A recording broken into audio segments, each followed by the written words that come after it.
Nice break from the heat waves and from the cold. It's nice, very temperate weather today. And we are going to be doing pixel art, which obviously is not my favourite thing. I like coding, I like game design, but doing some pixel art. So yeah, I just started putting like in a grass texture here and the background wall texture.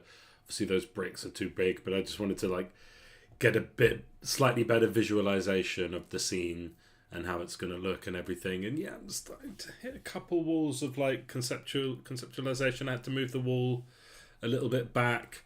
There's issues with like the shadow, like the shadow's there, but it's right behind, so you can't see it usually. And of course, I ended up moving the wall back because the shadow doesn't really work. So I would have to either do shadows that can like do a light that can cast shadow through sprites, which I don't really know how to do, or just sort of do something a bit more intelligent where we kind of fake a shadow on the wall, which might be a bit tricky, but we'll see. And we did the castle. And the first thing about the castle is I was thinking about this concept of like, I don't know. I was watching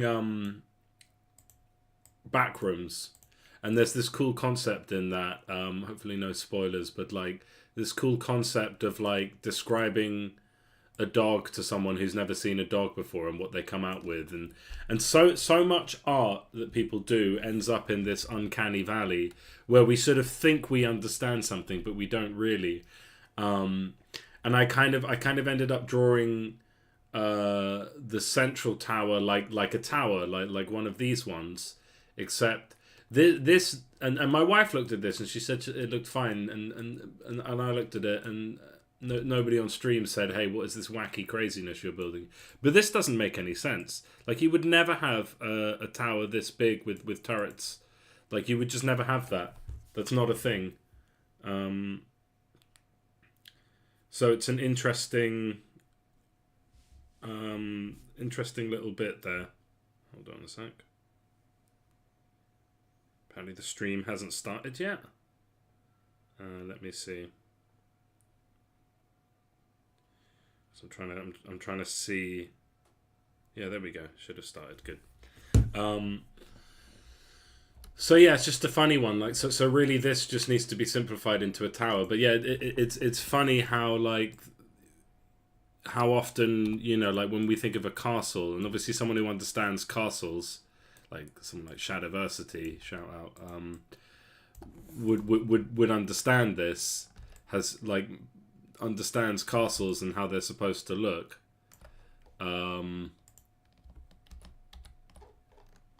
And yeah, I don't know. I just thought it was an interesting concept. Interesting, like little thing is like, yeah. So I can end up with some really crazy drawings that don't actually make sense, even if they look cool, and even if you can look at them and be like, yeah, that's fine. I think the reality of things, like, I think things have to be nice. So we can move this down a bit. Make sure we don't lose the exposition. And bring the tower up a little bit. And how do I do that? I guess I'll just start by moving this up. And yeah, then we'll just continue these lines up, and that should be good. And then we'll have to rearrange the windows a bit. But yeah, just a funny little thing. This should be. I guess we can just delete this and do that again. Take this color.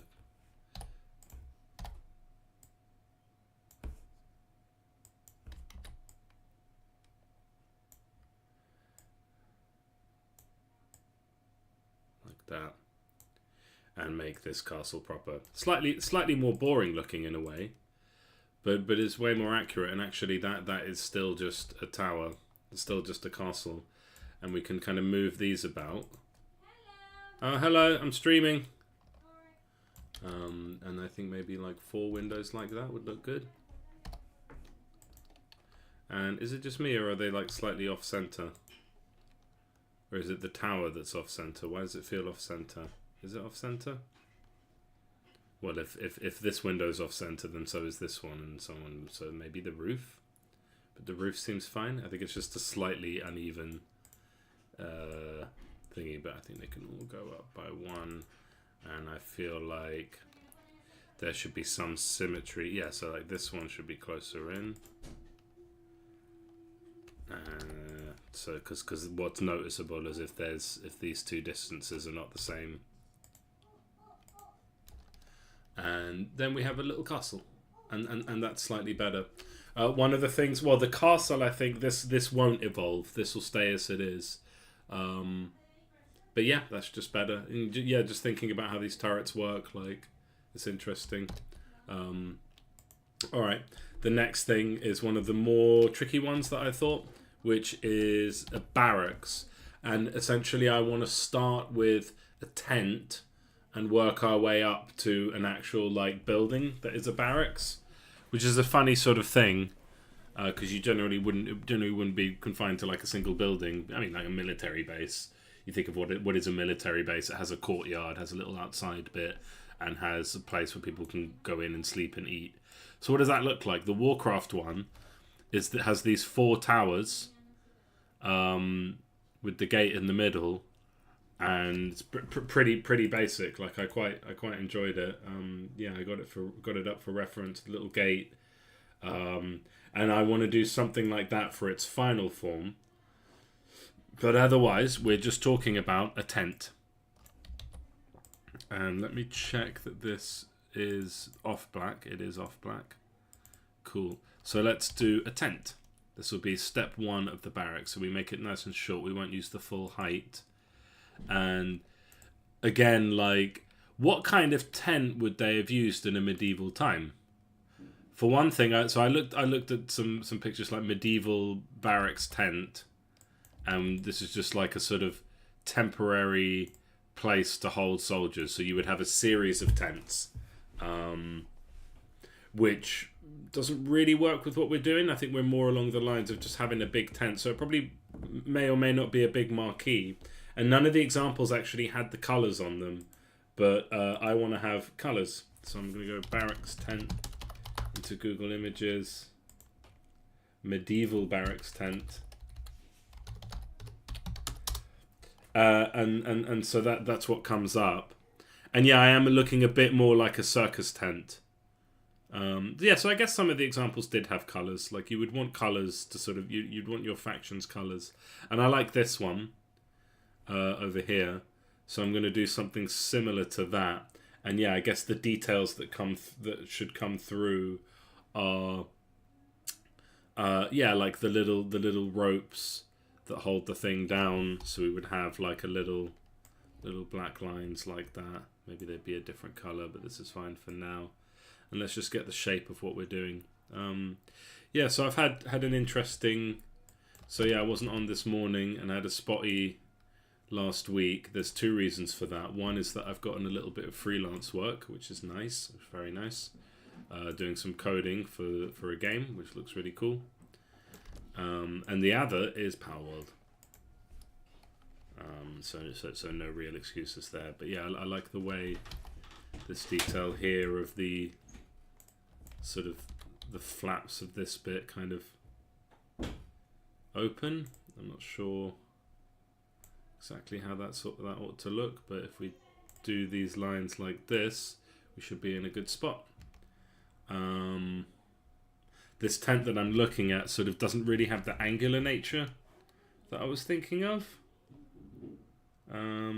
But I guess what we would expect to see is, so let's get like a white for our tent. That's basically white, right? Yeah, so let's do that.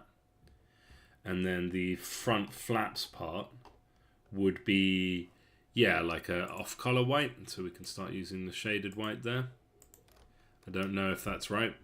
I want to get a very close to black, but not the same black, because I might just end up using the same black, but I just want to use an off black, just in case I want to do a color replacement.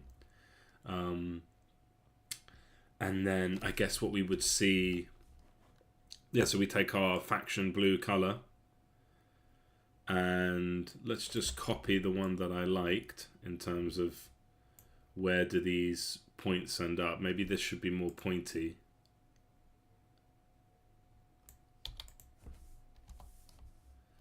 And then it would also be here. So So yeah, I guess at the top, yes, it's tricky. Like, what do I leave that pixel open, or do I start it from here? And how far does that go? Like, how many of these lines are we going to see? Like, again on the example image, it's just 3 lines in total. Let's just get this black while I'm here, because I think that should be there. And then I guess we would have one like this. And yeah, I think it's important to not sort of do things too mathematically, so it has that sort of organic feel still. And then we might have a little bit of, like, I don't know what you call that, but a little frilly bit here. That seems, yeah, I've seen a couple examples with this kind of these like square little bits. So how would that look? I guess it would be like 1, 2, 3. So yeah, little.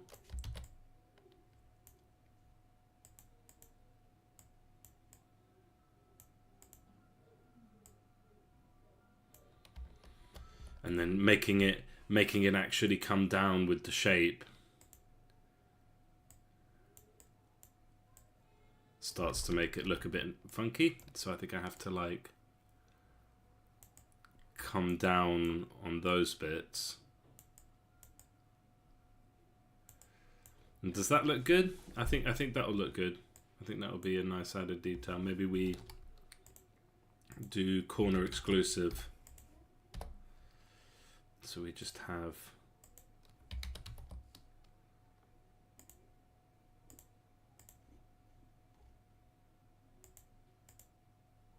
like that, which ends up making, it ends up meaning that they're not quite all the same length. So let's keep going with this. Might be worth doing this on a separate layer, and then we can always combine the layers. So if we think we want a little, yeah.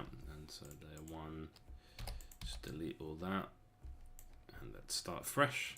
So layer 2, we are making, what do you call this? The frilly bit. So yeah, we'll start off as a tent. Yeah, maybe this kind of pattern basically.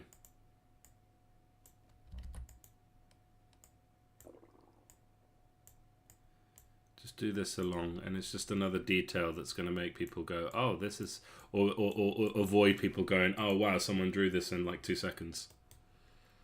Make it look like someone's put some effort in. See if I can trick people into thinking I put effort in. But yeah, this should do the trick, and then I can just like kind of copy that.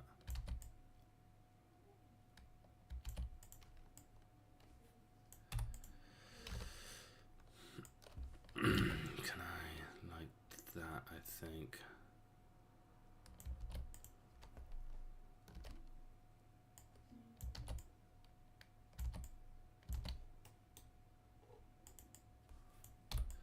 Then how do I go about this? Yeah, like, and then it's come out again, or no, like that, and then it's come out again. I don't know. This should do fine.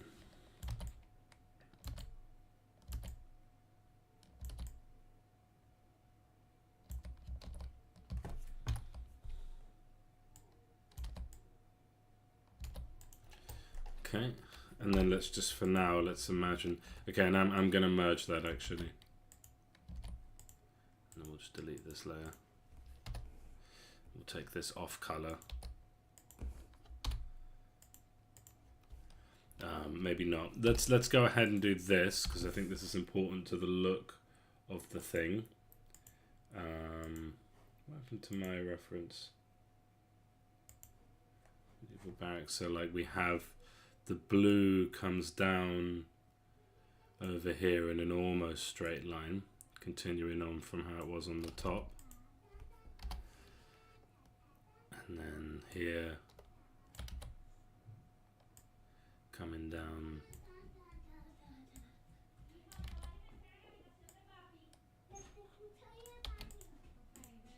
Okay.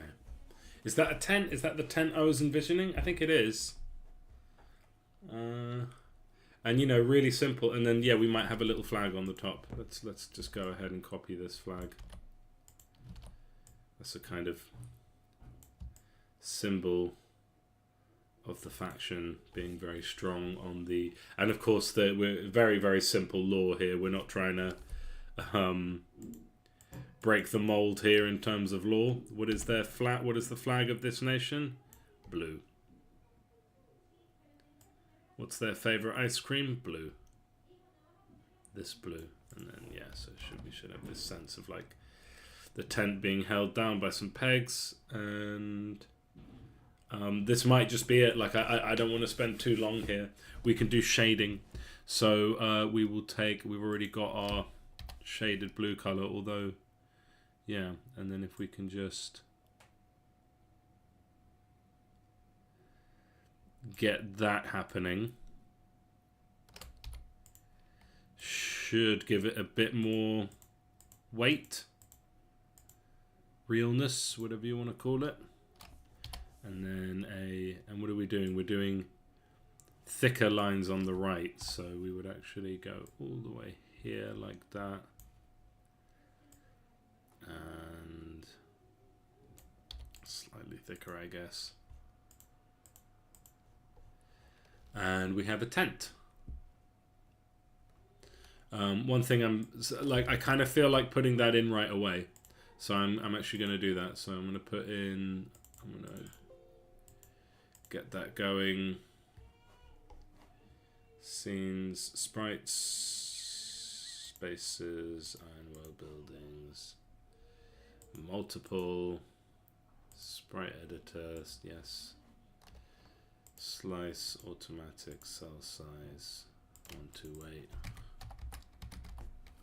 Put the pivot at the bottom. Okay, I think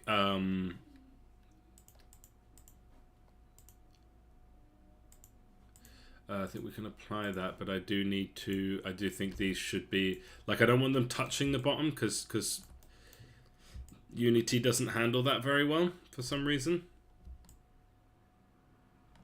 You always want to leave a 1 pixel gap. And of course on a project like this, 1 pixel is actually quite a big bit of space, but 1 pixel gap from the bottom. So it's still at the bottom, but it's not going to have that issue. So just export that quickly. And then here we are back in the scene. And yeah, the references are going to be broken. So we'll go, castle is using Ironwell Building 0. And the barracks is using Ironwell Buildings 1. And the castle is at a scale of 7, so this should also be at a scale of 7. And then I ask the question, is 7 the right number? I don't know. But we can, and another sort of big question is how do I rotate it? Because it feels like it's tilted forward a bit, that one. But if I tilt it back, it's kind of lost. I don't know, like, which is better? So, like, the camera's at 10 degrees. So if we put it at 10 degrees, then we find that whatever line was supposed to be straight ends up being perfectly straight. And is that good? Is that better? Is that what we want?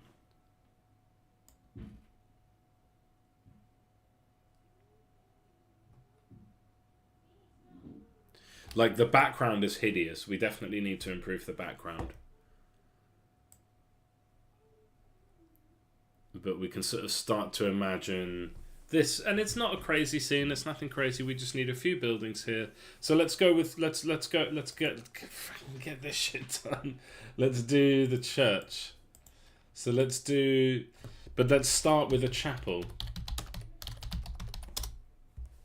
And what we might even do is start a layer below that, because basically we kind of want to go from like church to cathedral, but we might, or like chapel to church to cathedral. We might even start with just like a church tent.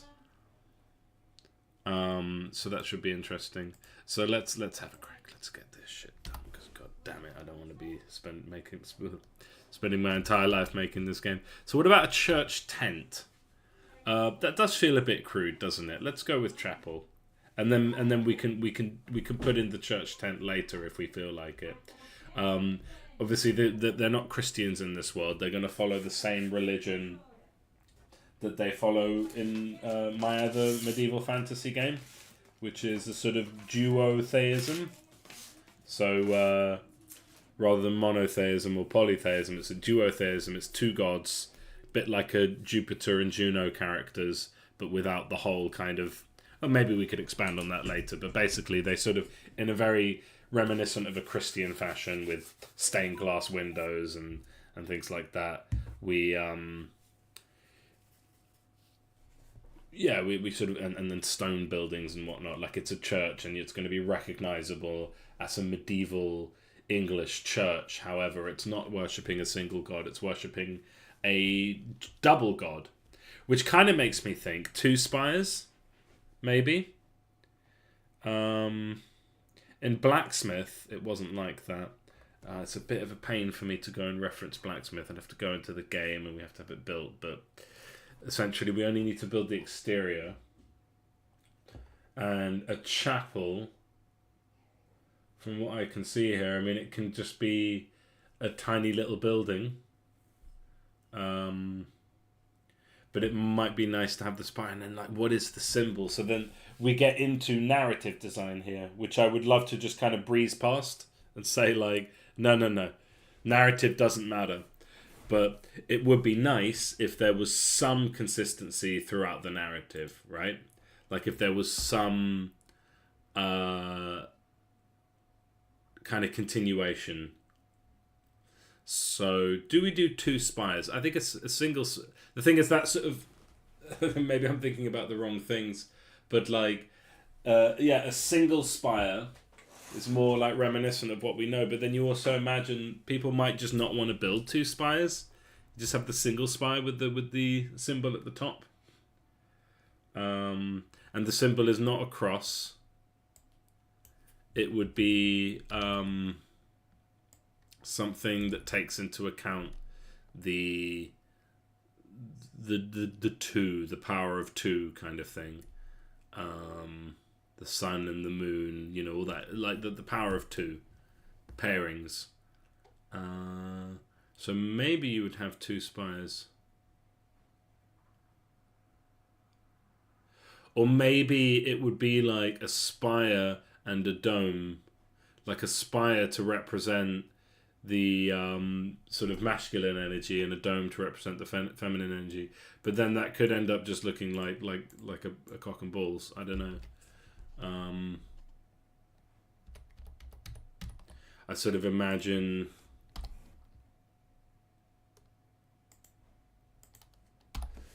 just kind of blocking out. We'd have like a sort of very angular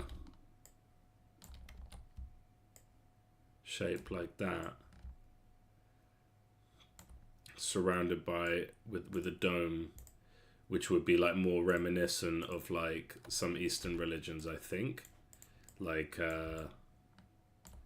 you know, or like those buildings in Russia actually. But then at the same time, we do basically just want it to look like a church, so that a player can instantly understand this is a church, right? Like there's no nothing lost there. It's like you can tell what this is. And then the dome again is like that's a structural difficulty.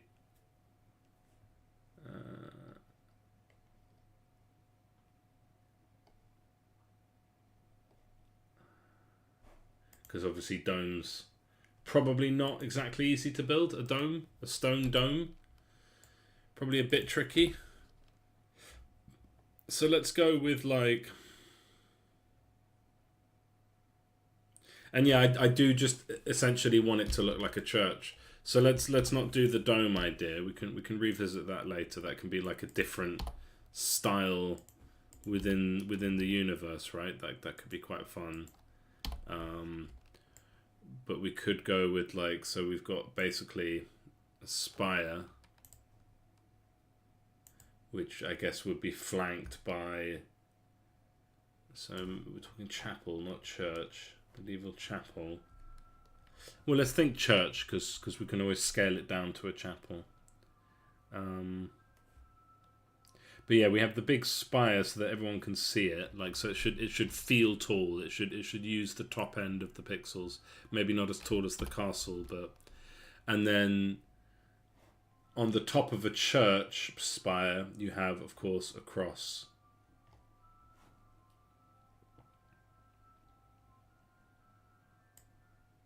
But what's our version of a cross? So we can do some like deep lore building here. Or like some world building and be like, they have like a two-pronged fork. Like, what would be the symbol? I mean, this is fun, I guess. I do prefer game design and programming, but this is quite fun. A church would have a spire with a cross. We might have.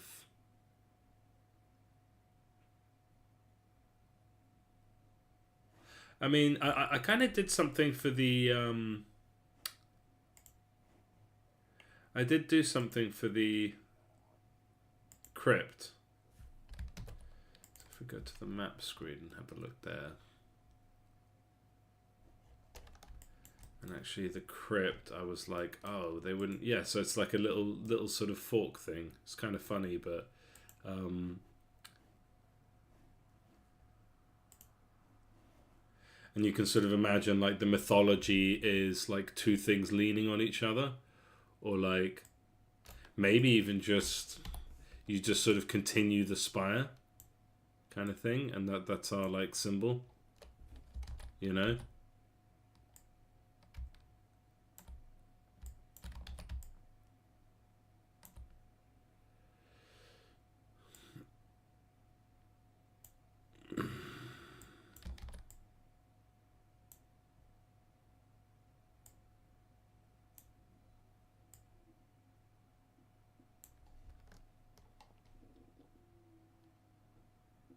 And that's what our churches look like. Okay, let's not worry too much about the headpiece. Let's get the spire right. So a spire really would be this like wooden thing that might have like other little clumps on it. So I'm just looking at this Google Images result for like what does a church look like, and yeah, we're kind of just like what makes a church a church? The windows. Because we don't just want to end up with the castle again, do we? What's the difference between a church and a castle? Churches are taller, or they're thinner and taller. And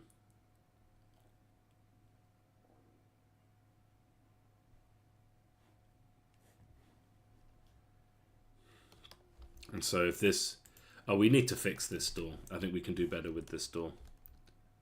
Yeah, we really can and should. So I'm gonna like I think this should have a really organic sorry, non-organic. It should be a perfectly symmetrical shape to it. So we go like, and I'm going to want to use the mirror tool. So I guess we can start on a new layer just for that. So we're going to do a new layer.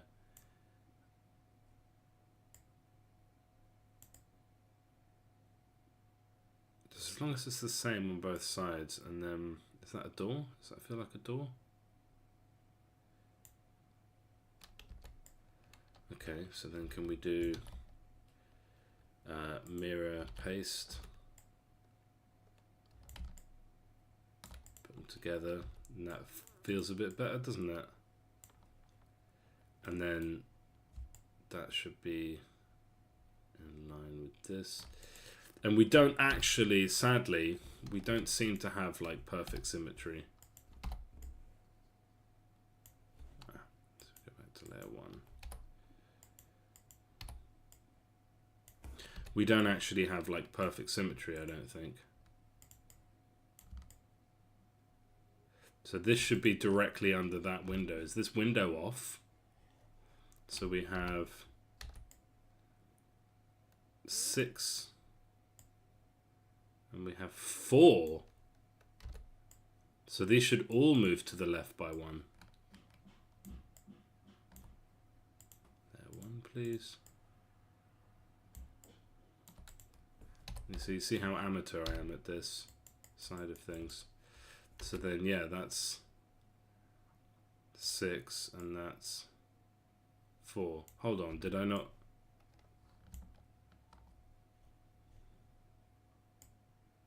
So if I move it right to the 1, it should be 5 and 5 then. Yeah, 5 and 5. Okay. And then this one is in line with that one. But then is this is selection. Oh, I'm not looking at the selection. Silly me. Okay, so yeah, 6 by 1, and then this is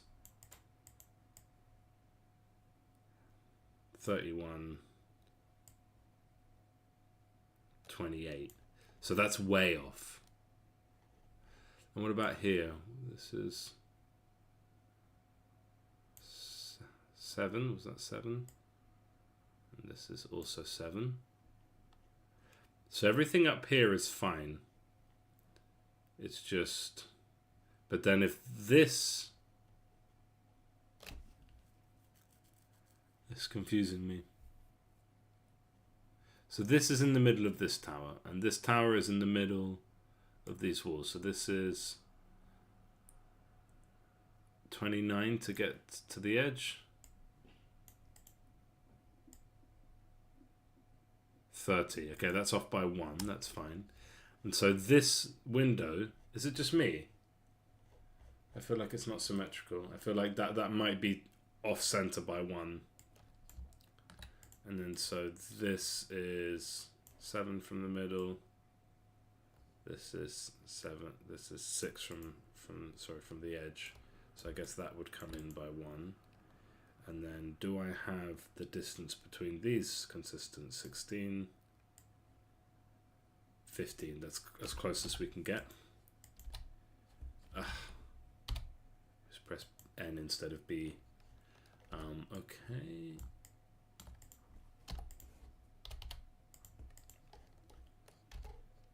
Okay, so let's get wood and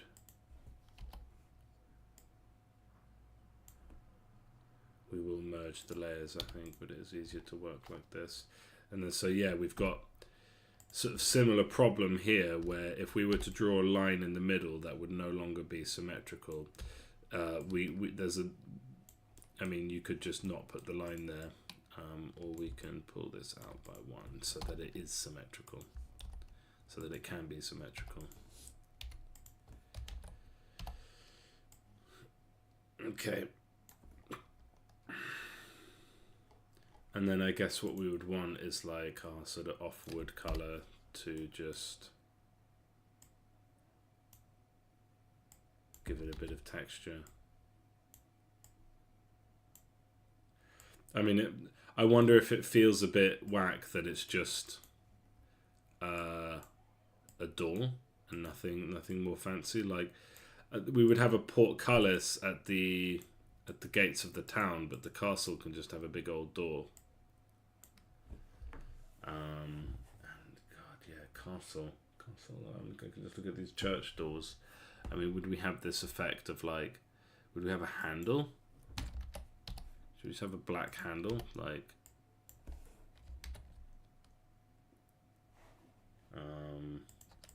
Castle door. Yeah, I guess it's the like ironwork that would make it look like a door.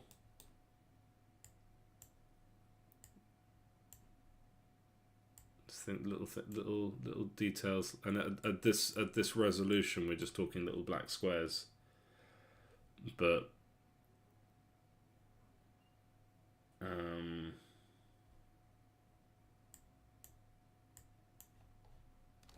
can imagine those are handles, and I think that just gives it a bit more.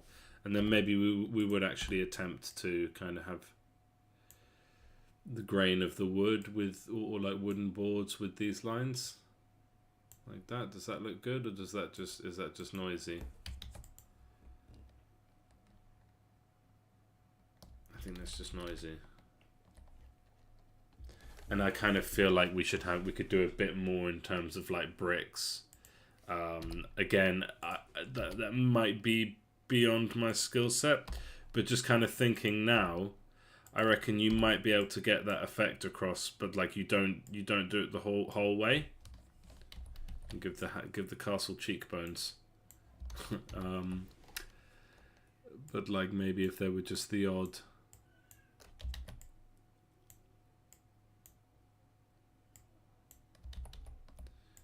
What you can imagine is like brick edges here. I mean, one day I really do need to get an artist. Like I sort of gotten quite far by myself and can do quite a lot, but ultimately I think I need. I'm gonna hit walls, and I'm gonna hit stronger and stronger walls, and eventually it's just like, can I just like code? And then what's quite good is, especially with this freelance work, is what I could hopefully do is do freelance programming and game design work to pay for an artist to come and do the bits that I don't like. So do more of the stuff that I like, so I don't have to do the bits that I don't like. That could be fun. Okay. So let's. So yeah, I think that works. I mean, at some point I have to stop and say, look, this is done. Because I need to keep my producer hat on and be like, look, I don't want to spend forever working on this game. Medieval Chapel.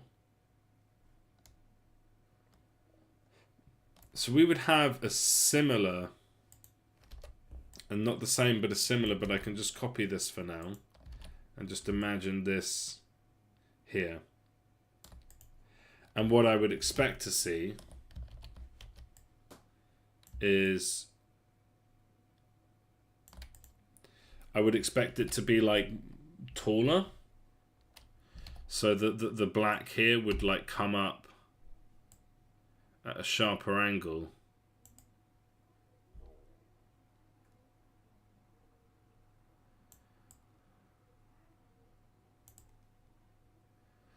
Something like that, except symmetrical. So yeah, what if I got rid of this?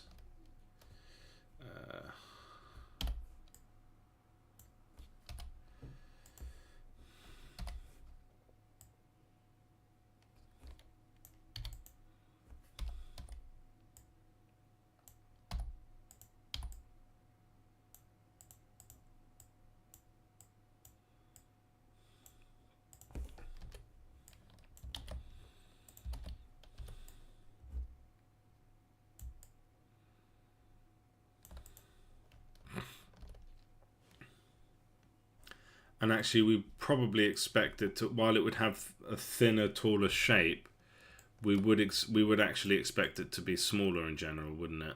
Wouldn't we?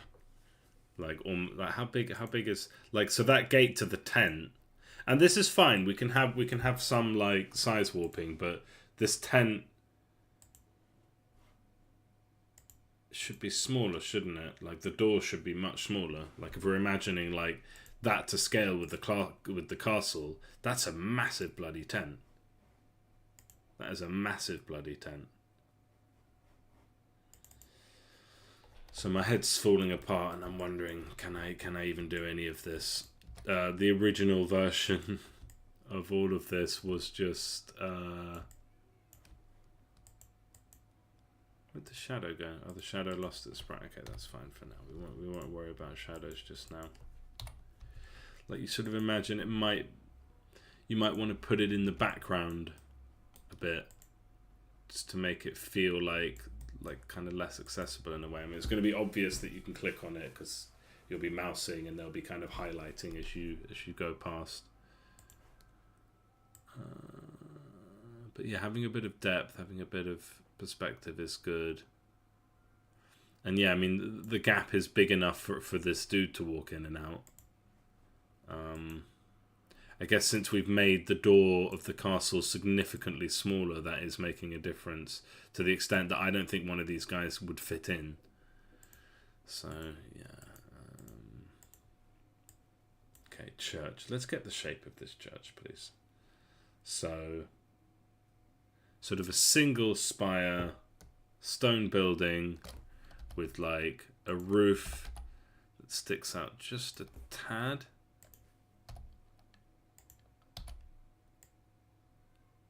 Just a tad, like that. Looks good, I think.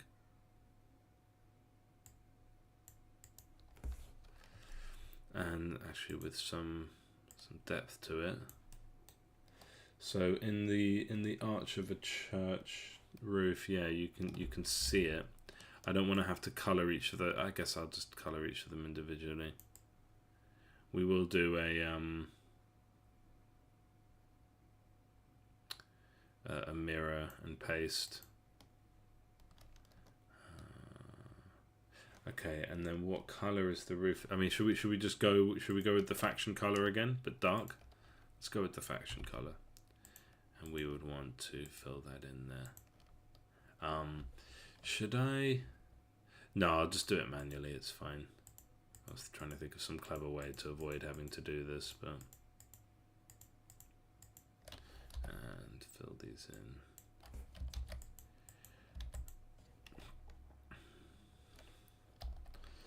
I'll just do it for the one side because we're gonna copy paste. Right. Except that is a bit weird that we can kind of.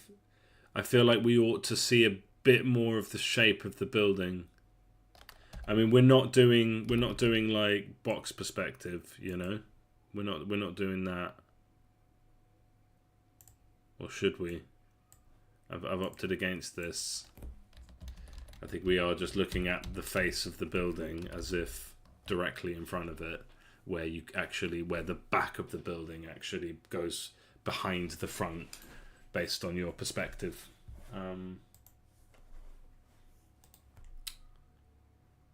Let's just go ahead and stone this up.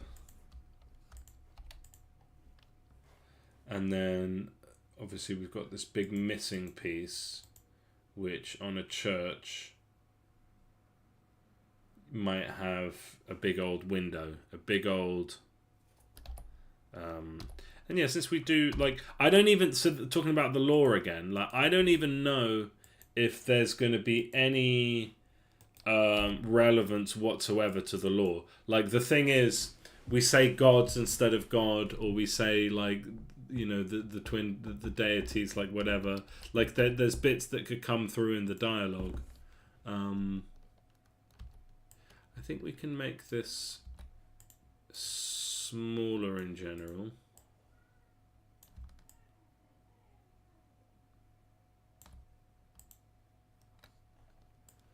Because I don't want it to, and I think we'll, yeah, well, that's not merged, so I can just bring this right down. We can make it bigger later, but I just want a church, and then we can decide which directions we go in for the different tiers of it. Like, how big does it get? Do we start? Yeah, lots of questions there. Lots of questions to be answered. Okay. And then we might have like some big stained glass kind of vibe. I'm just really struggling to imagine this. Because generally you don't have that above the door, but one of the little challenges I've given myself here is expressing church with just one face of it, and we can't see inside.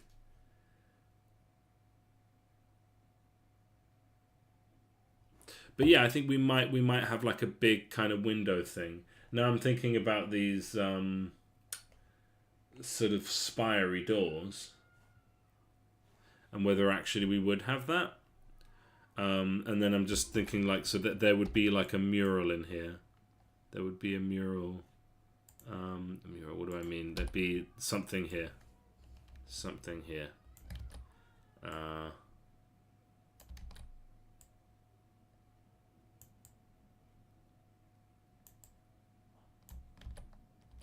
And then would it sort of match the contours of that, or would it just kind of be sitting above, like the essence here? So again, while I'm doing this, keeping my producer hat on, I have to think about what is this for? Why am I doing this? Why not just have why not just click on the town and open up a big old skill tree, and then just upgrade the town like that? That's something more circular. Yeah, that probably works. That's probably better. So you have like something like that with, let's just give it like, I don't know, like a sort of glassy look for now. That's not very...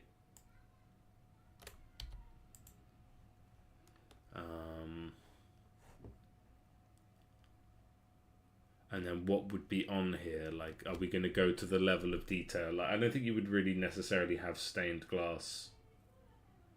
But there's this interesting shape that you see in churches. I had it a second ago. Yeah, like something circular above the door kind of maybe works quite well. And you could sort of imagine there being, again, just kind of going with the theme of the duality, as having a split there.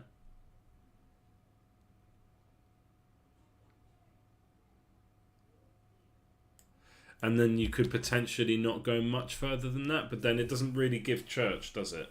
It would give church if you had the cross, but we're not doing that.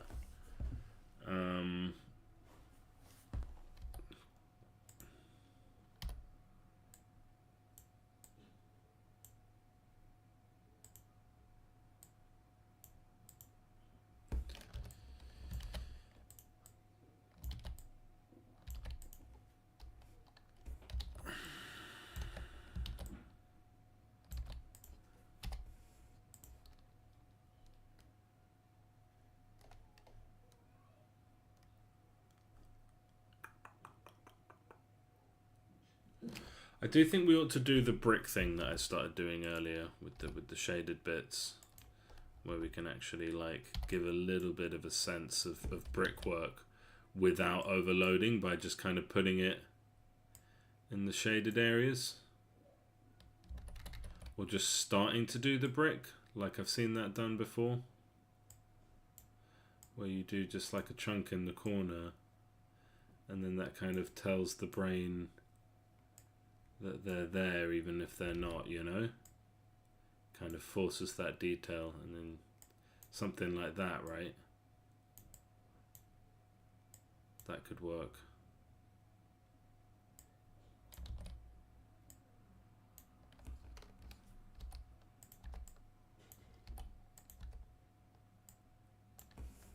Maybe. Something like this, right? It just kind of gives a sense of the brick. But I think I don't know, maybe if I did that all across the thing, it might look good. It might look okay, especially if it's like a really subtle, so it's not the same black. It's not this, but it's just a little bit off, and we just go bricks. One of the problems there is we kind of lose our perspective. So yeah, let's kind of zoom in here and just start doing it here. Just do it all the way across. That's the experiment. Just do a bit of this, and then we go.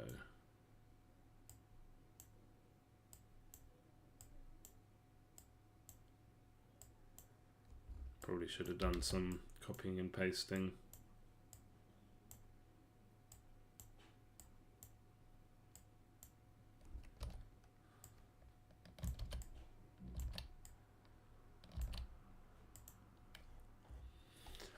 And would that actually look good if that went across the whole thing? But then it wouldn't necessarily, like, and at the back it would be, because this is further away, it would be like a finer brick structure.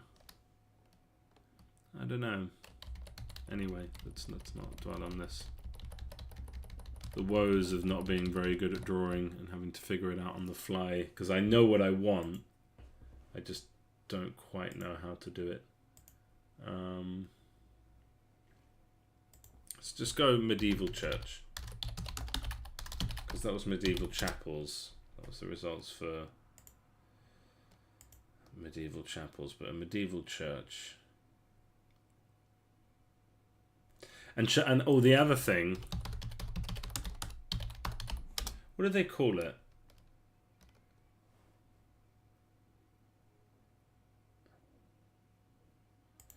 arcane. So where do you train priests? I'm just looking at Warcraft a bit. Church, yeah, it is a bit different, and they have the cross. So that's an interesting one.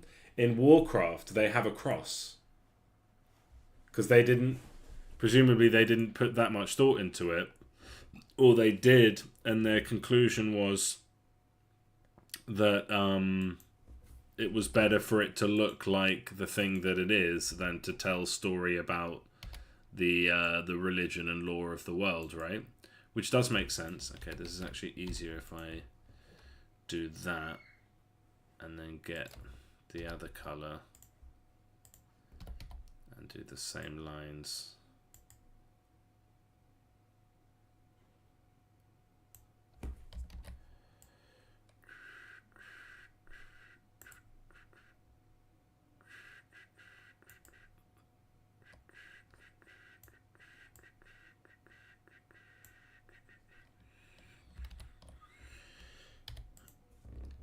Okay, that immediately starts to look a bit better.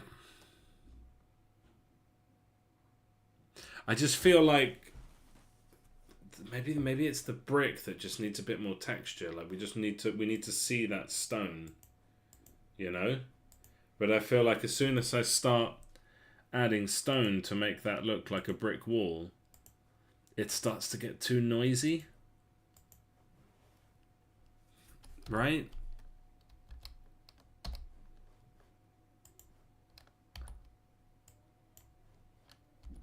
It just starts to get a bit noisy when I do that.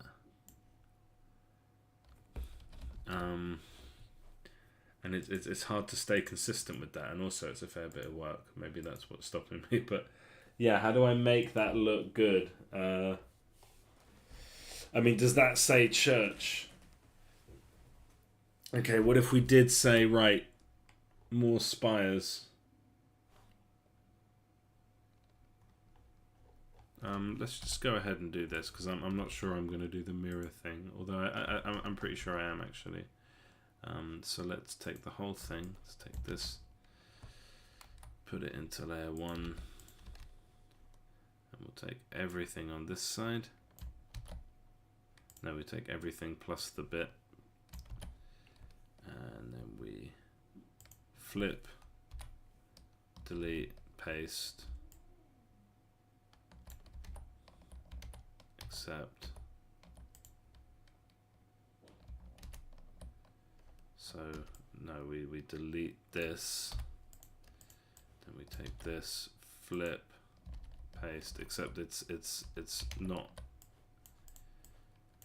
it's slightly over the center, so we're getting a bad.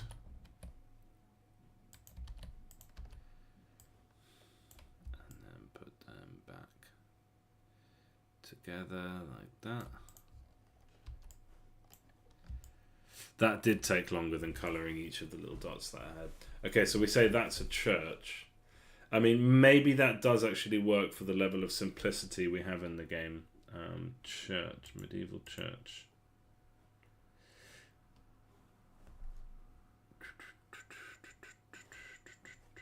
I quite like this one. When it goes into this screen, I get a different resolution. So, oh yeah, this one. This is the one I like, because we've got that circle thing. We've got our door. We've got our spire. But then we can sort of imagine having two towers coming off the side there. I think maybe the top is too long. It ends up looking a bit too Viking-y, but it does look very spirey. But I think I'm just going to I'm going to stop messing around, and I'm going to use this as my inspiration. So let's get the shape of that. So we just want off black color, and we do the bottom. We will do mirroring here. So then we do spire up the side with a pointy roof. Try and keep it symmetrical as possible.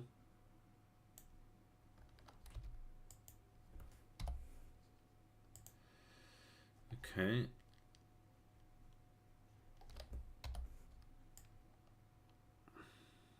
Let's have another one of those.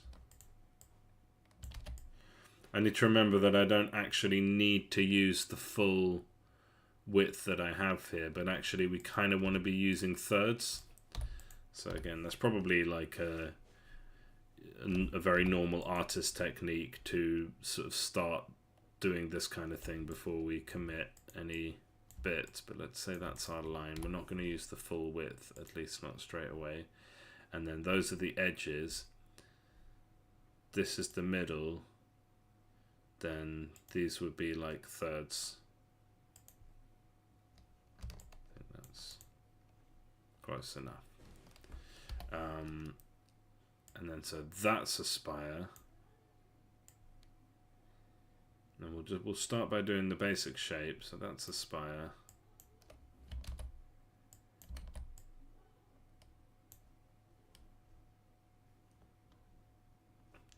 Do our little. I'm kind of keen to get the circle in for some reason. Get that in kind of as soon as possible, and yeah, not make it too big. Is that right? Yeah, and then I could draw a line in the middle if I wanted. So that should be in line with that. We'll sort out all the little perfections in a bit. So then that has a soft spire going up. Do we do 45 degrees? No, let's do like that. And then these are much taller. And have this kind of like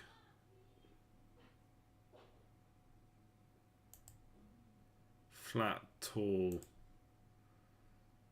or like sharp. What about smooth? Sharp, and then that's the scale that we have. So we've ended up with a bit of a gap there. So we would just want to move all of this along by a couple pixels. And then we've kind of eaten some of the space that we had, but that's fine. And just straight away, like, doesn't that just look a bit more like a church? Doesn't that just look a bit more like a church? Okay, just make sure.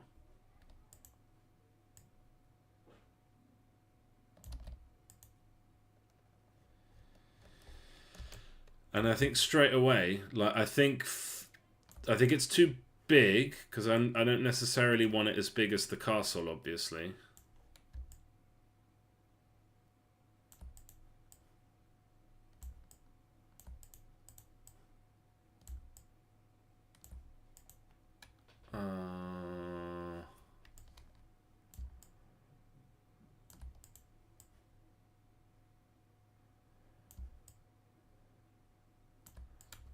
Yeah, so that's a better size.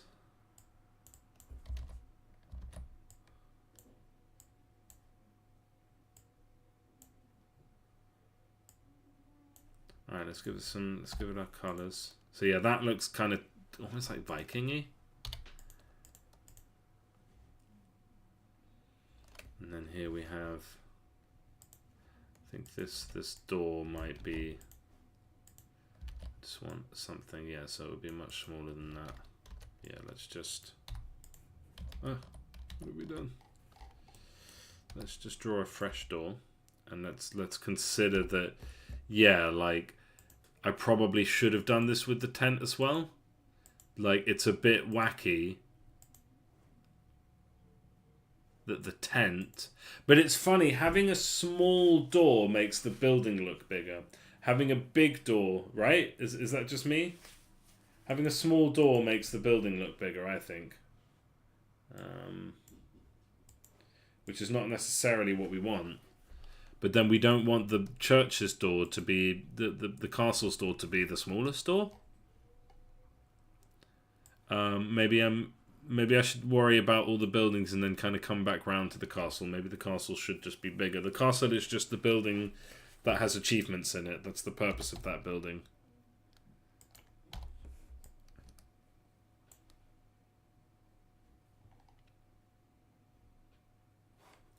And when I'm looking at these references,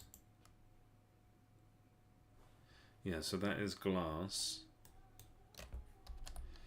Let's just draw the thing. Let's just draw the doors at the size that we think they should be.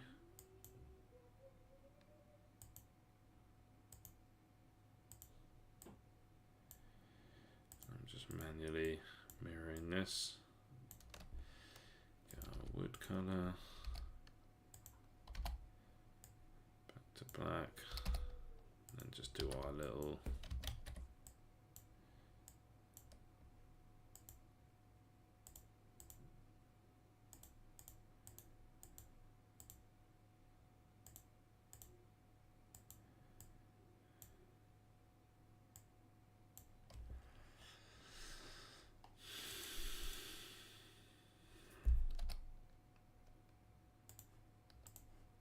Probably shouldn't be doing detail on the door just yet, but I don't know. I'm just kind of doing things in the order that I see them.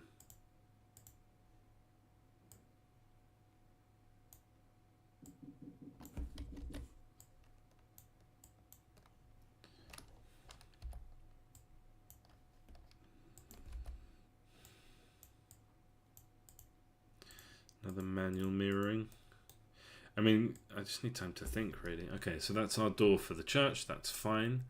And then we've got our like glass bit, which I think I had a good color here. I think this was a fine color for glass, maybe less saturated than that. I don't know if there'd be any more detail like that on the glass. Like, what if we had...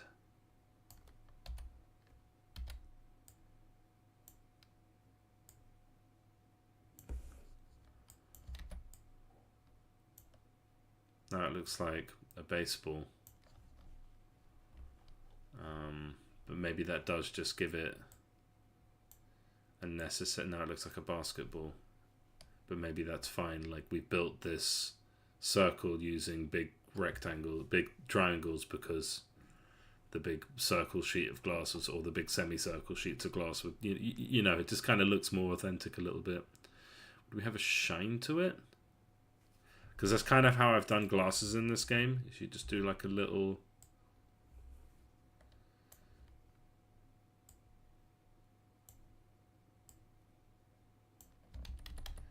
And then maybe that would go... So maybe actually we wouldn't have these. We would just have the shine.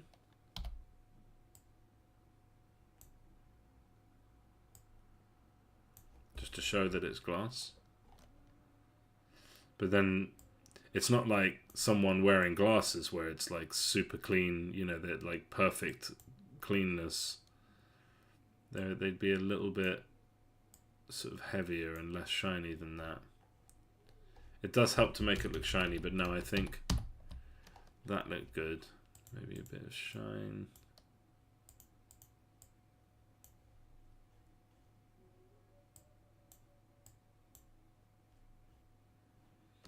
Do we go darker? I think one of the things about glass maybe is that you kind of would see it. I don't know, like would it have more layers of color to it?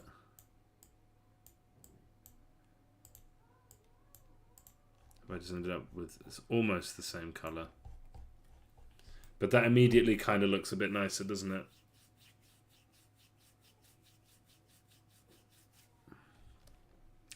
And then so these spires are indeed made of a different material, and actually these bits, and this looks nice actually, these bits come up and continue. So yeah, we will do a mirror paste.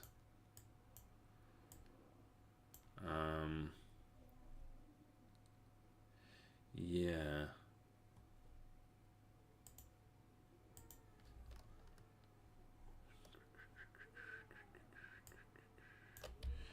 This would actually stick out and then end up like that.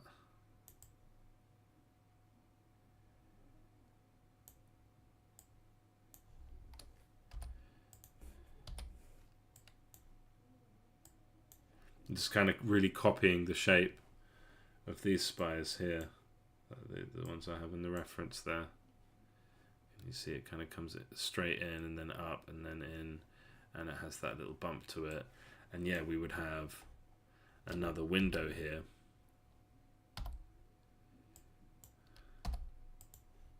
So like, let's imagine that that's... This is like a series of windows, but I think we can probably get away with like... So there's... Tall... Funny how... So we're doing glass for the church, but not for the castle? I don't know.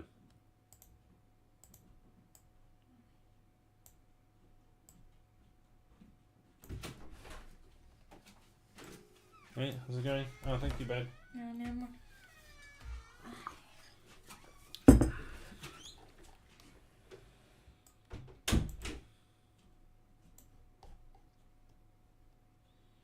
Does that feel right? Does that feel like it's coming up too harsh?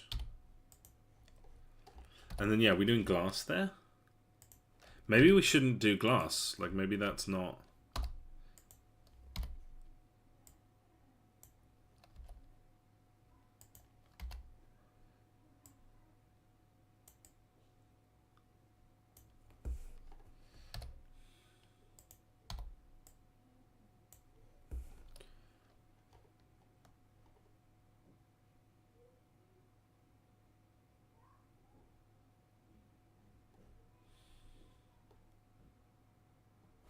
I mean, again, like, I probably am thinking more about this. Thing is, if you're good at art, you don't have to think about this. You can just...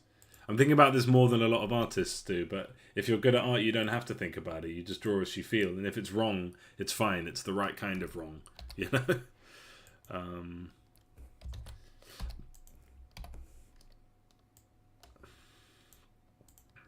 yeah, like... This was that one where I was like, shit, it would be really cool if for upgrading your, you know, yourself, for getting stronger, if instead of just having like a simple skill tree, is that you actually could like level up a base. Like, that would be really cool.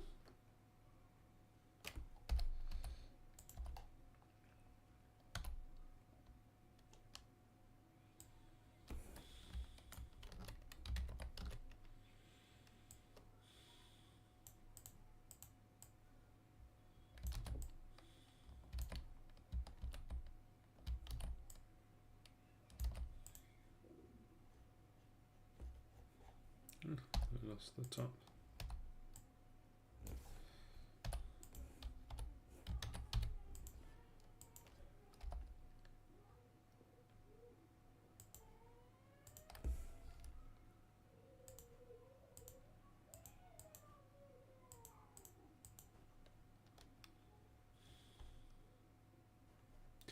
And then I'm just gonna go straight for the dark color, because like we do want to stick with like the faction colors. This is not a roof. This is not a roof in the same sense that's the other thing. So maybe we can actually just, because nobody's going to understand what these are, but at this resolution, you just kind of, your brain just accepts it as like detail, maybe. But if we are really copying this.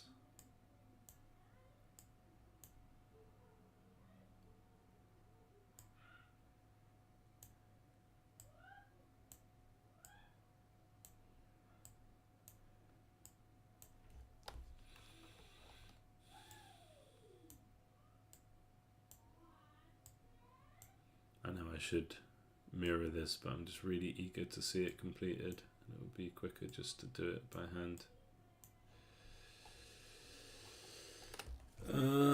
Yeah, with the symbol at the top, I mean, that's aesthetically pleasing. Like, is it a cross or is it a fork?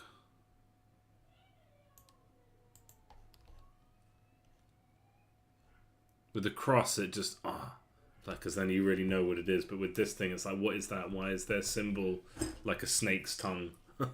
Seems a bit... Okay. Let's get in. Let's do that mirror. Well, no. So what color is this? Are these just...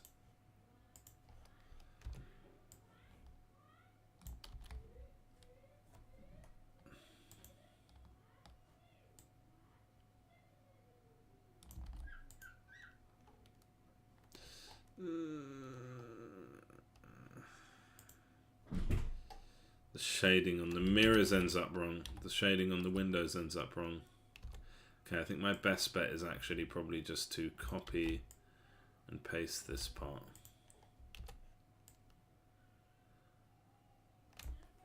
And then we're kind of beyond the help of mirrors at this, of the mirror tool at this point. Would this look, okay, let's, like, I know this isn't exactly what I was copying, but I just feel like this makes sense. Not quite.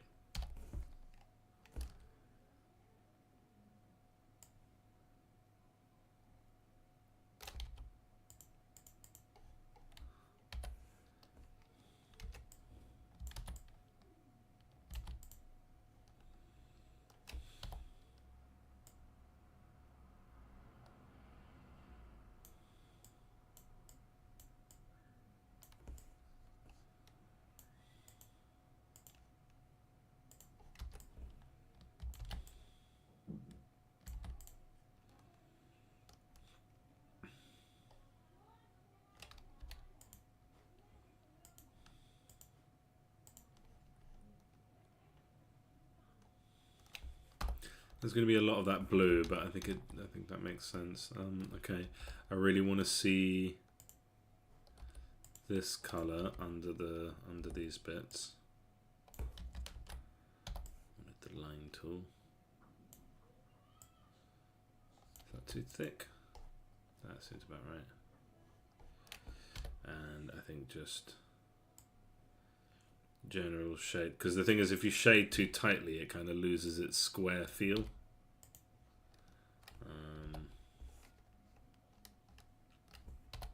Definitely like some definition here, not definition, but you know, and just under this, I would think.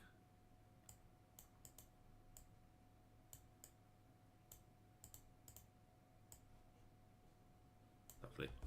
And then yeah, here as well. And then if we're imagining, just giving the sense that the light is slightly stronger on the left side, that means we would have more of a shadow here actually. Or that makes it feel like it's coming out, which in the reference I'm using there, it's actually fairly flat. So yeah, that's fine.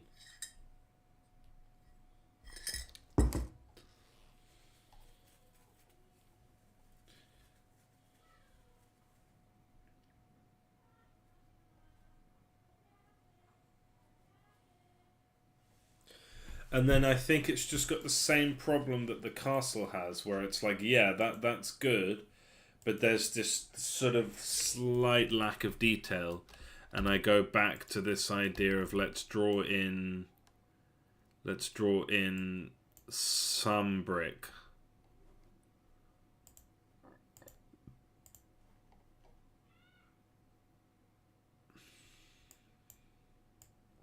Right, like this sort of thing where I do, what's this? It's like a 2x3 brick.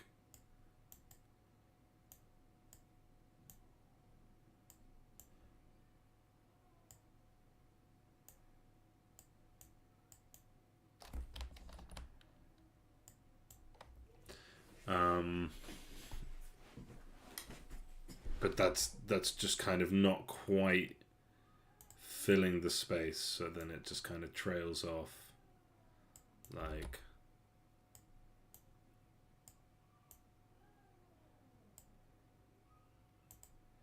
and it's enough to tell your brain that this is made of brick.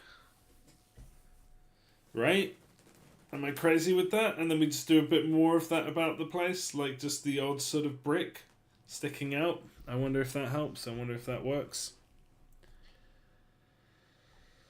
Let's do shading here. Same shading. So yeah, let's just copy this again.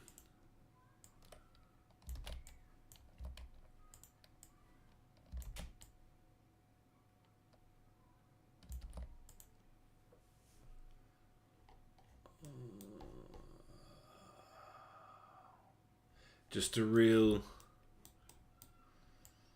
lack of texture, right?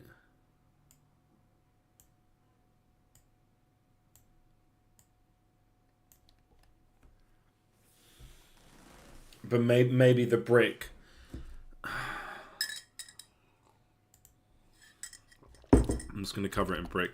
Sadly, yeah, there's probably, I can probably like paste it about fairly effectively.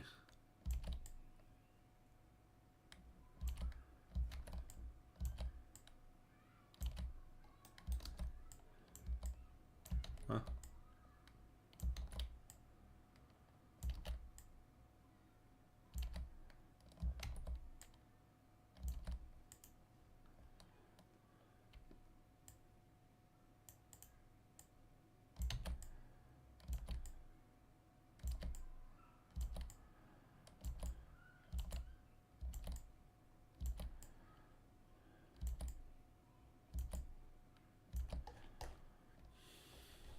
Like, does that just look? I think that kind of robs it a little bit, or does that fix the texture issue?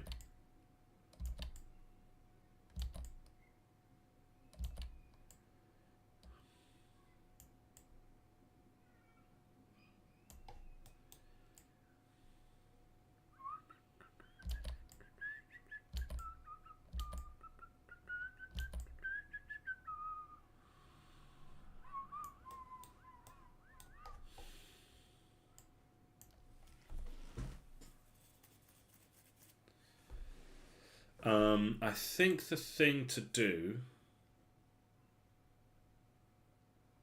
What if it was just like along with the shading?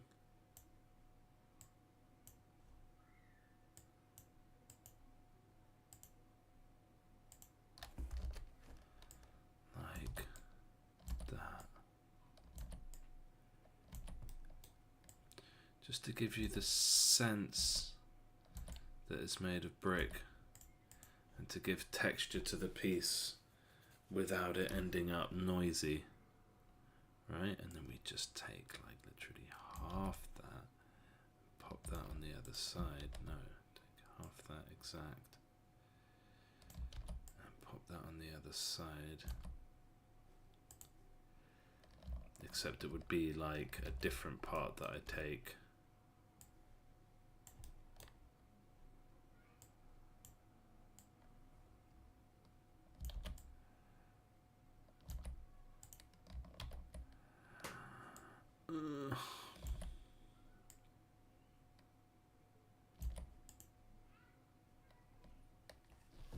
Does that look good? Or does that just look like someone's like stuck a ladder on the side of it? You know, like someone's just come and done some wacky shapes. I don't know.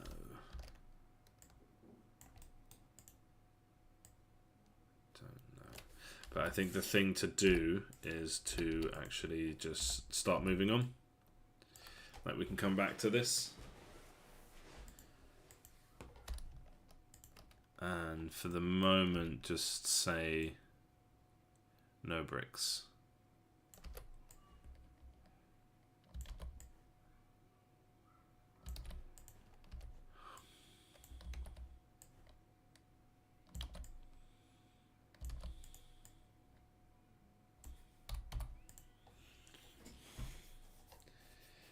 And again, I'm going to kind of be...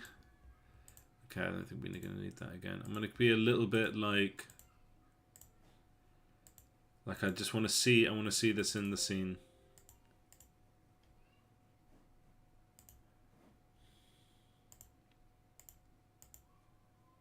Like, once I'm confident that this is working, I can kind of do a few more without... Wait, what happened? Download. Buildings. Yeah.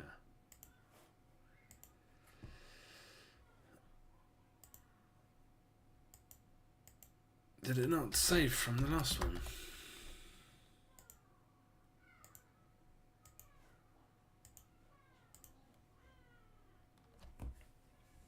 Okay.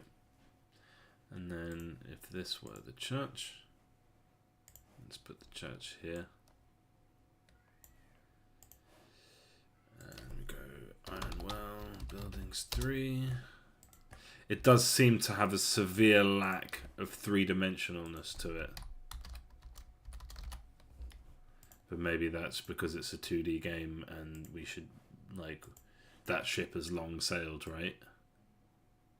The 3D comes in quite nicely with the, although is that floating above the grass? It is a little bit, because I didn't put this at the bottom.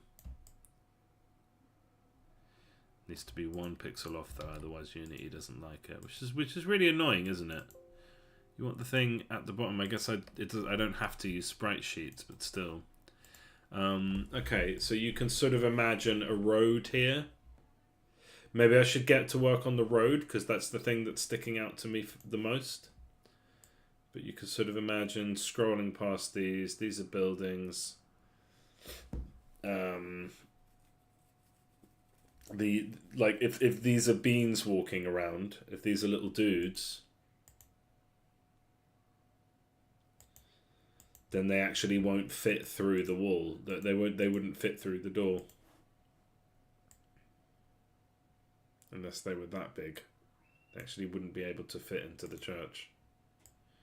But maybe that is the right size for them. And I think it is a nice detail. Like, maybe it's going to be too much work, but just have the little dudes come out of the buildings and like choose another building and go to it. I think it'll probably take me like a day of coding, but it will be worth it. I think, like, yeah, they'll come out and then kind of navigate straight to one of the other buildings, but like they'd navigate to the sort of point in front of it first and then navigate to the building. So they'll have like just a really simple like pathing thing. And then the castle being in the background a bit gives it something. I don't know if like these buildings should all have some surrounds thing. I feel like the bottom of the buildings feel very flat. And it makes me think we might have been better off with some kind of more of a 3D shape for the building rather than looking at them head on. In the castle and the tent, it's kind of alleviated because the floor isn't exactly circular. I mean, maybe we can do something about that. Maybe we take all of this and just move it up by 1. And then we just need to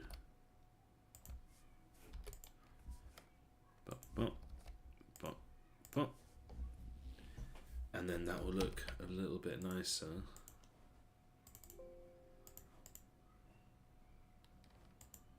Just alleviate that issue somewhat. Why didn't that do? There we go.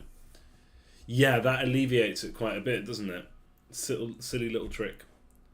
Okay, well, if that's the castle, and yeah, I think that does look like a church.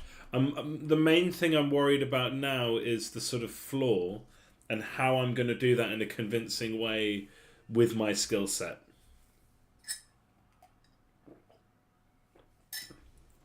I do have a couple tricks in my pocket. I have a few like actual game artists and other kinds of artists that I'm friendly with who I could say, hey, could you give me a tip to make this bit look a bit more or less, you know, like I feel like the grass is too basic, but I don't have time to do a bespoke one. I'll put the road in. In fact, I think I should go ahead and do the road. But as far as buildings go, I've done 1, 2, 3. Church, castle, barracks. I've got 4 left, which isn't that many. And these all are kind of using the blue colour, but that's kind of the setup. Yeah, we might have like a little town square situation here. I think the barracks would probably be further to the edge of the town. With our market. And so what's my market going to look like? And then with the tent, I wonder if like this should be smaller, but with lots of little adder tents. And that's where you get into like, well, that's kind of defeating the purpose of it being simple, isn't it? Yeah.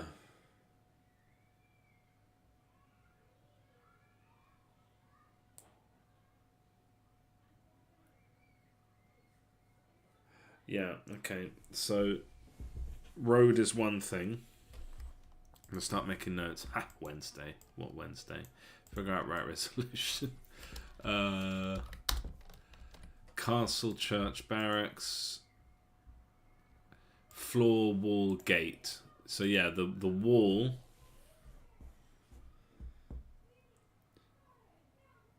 And the wall is important because it stops me from having to do a background. Right? So the wall is actually like, it's not just... And actually, if the wall is as tall as the fucking castle, that doesn't really make sense, does it? So I think my issue is using sprite renderers. So I think I actually need to make like a material that acts like a sprite, so that it can intersect with the floor. Because this is a sprite renderer.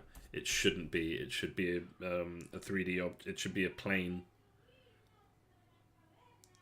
So I wonder to what extent I can, just use 3D planes with textures on them. I haven't done that in a while. I don't think it's too tricky.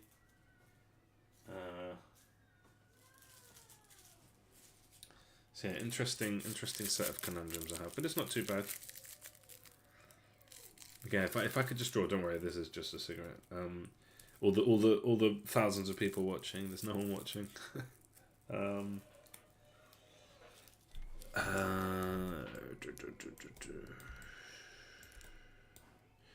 Yeah, so that. So that we need, just if I'm deleting those, I want to put in alt versions, or yeah, tiered. So once I've got all of these drawn, I need to go in and kind of up and down kind of make the... Because this starts as a tent and will evolve into a fully fledged thing. And I might need to make this tent part a bit smaller.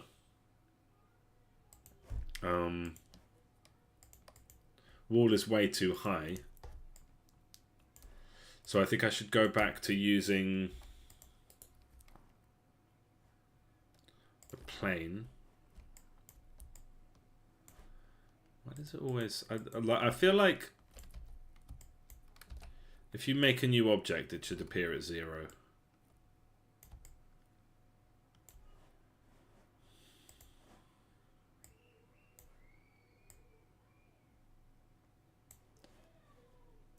So let's say this is 15.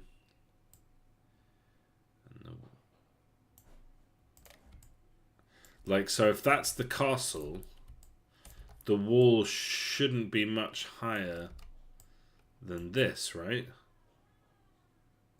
Have we... Is it? Oh yeah, this is going to want to be... Well, minus 90, or should it also tilt like everything else? So it would be minus 80.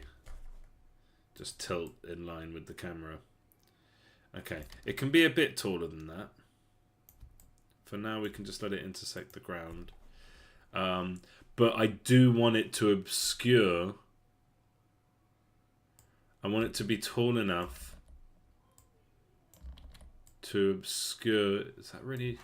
Wait, is that really not making a difference? Oh, it's the Z depth that we want to change. Oh, God. Okay, so... Because it's a plane, right? The Z scale. Like, I want to obscure the horizon. That's essentially what I want to do, because I don't want to see the horizon, which means that this wall is almost as tall as the castle itself, which I mean, this isn't Attack on Titan.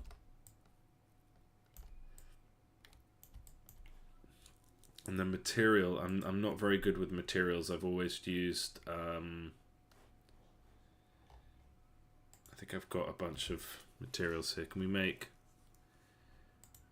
Let's just put ally mat on it, because ally mat's not being used anymore. This is back when I was prototyping. That was the colour for my blue capsule. Let's call this Castle Ironwell Wall.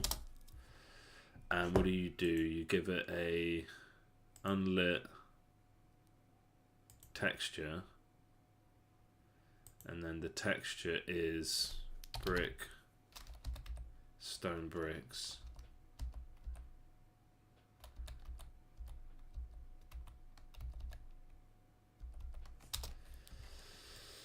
And the tiling is a lot.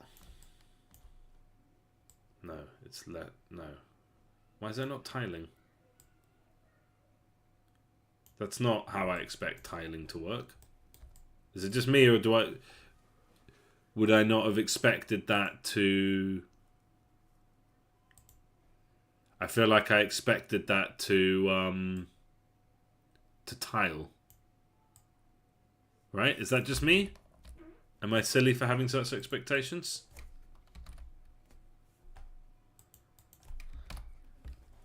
Why is that not tiling? Am I going to have to crack open ChatGPT and say, why isn't that thing tiling?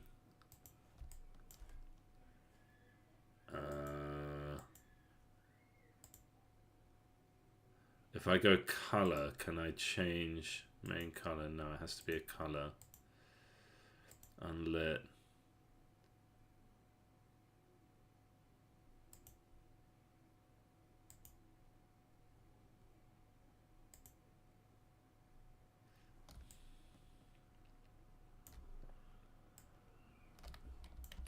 Is that something to do with the way I've imported the sprite?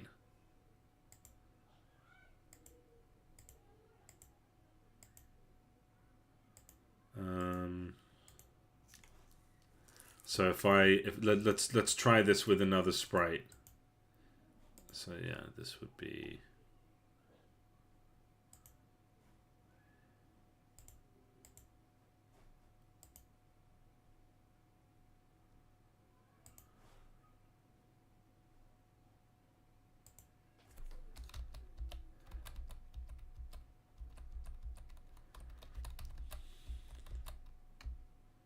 I just don't understand why it's not... Okay, talents is tiling. Why is nothing else tiling?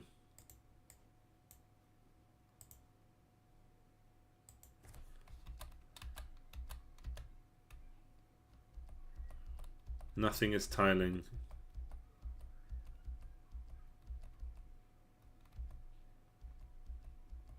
Why is that? That must be a preset.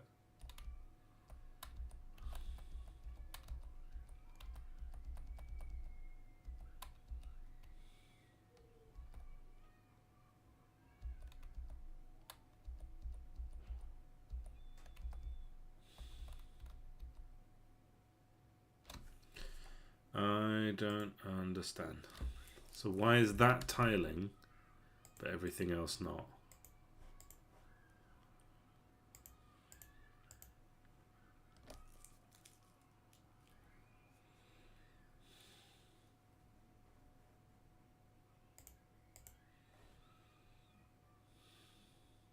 Wrap mode repeat. Okay, let's have a look at that. Is that something to do with could that be something to do with the way that problem I have with me having to leave a pixel because it kind of goes over? Maybe that's the wrap mode of the sprite. Okay, so we're getting somewhere. So sprites, and where is it? Scenery, ramparts, stone bricks, wrap mode, repeat, apply, and then now if this uses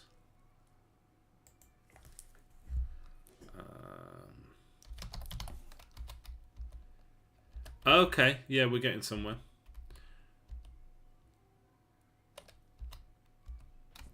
So now that repeats across. Obviously that's not the one we want, but we can make a fresh one.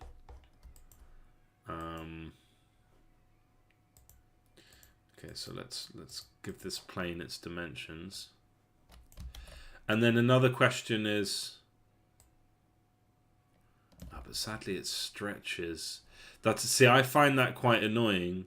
I think there are ways around it. The sprite doesn't work in the same way, but like if I stretch it, I'm gonna have to like make the tiles on the materials stretched like accordingly. But I can do this, so I will go into Piscal file. So we go. Oh no! What have I done? Scenery. Wait, what was that? So we do have a shortcut. No. Delete that. I just made that. Scenery, ramparts, stone bricks. Ah, have we lost it?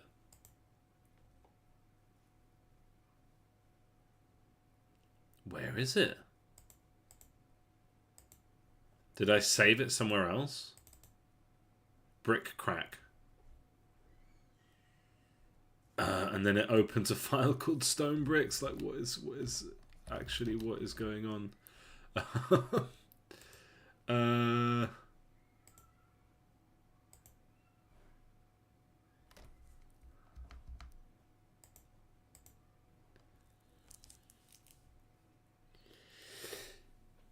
Yeah, my mama. Shit, I might have like lost that file. I mean, fortunately, I have this here, but this is not what I wanted. Okay, so can we? So what did I'm pretty sure I had one earlier. That was. Yeah, the solid thing, and then it's a stone brick. Is that in floors?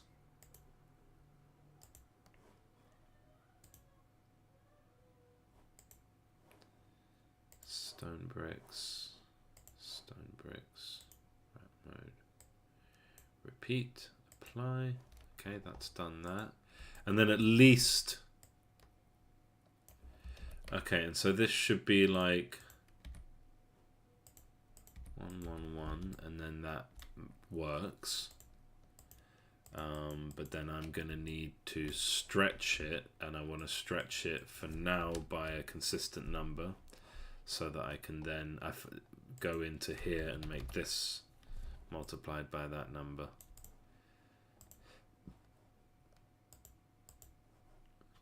I'll go wall.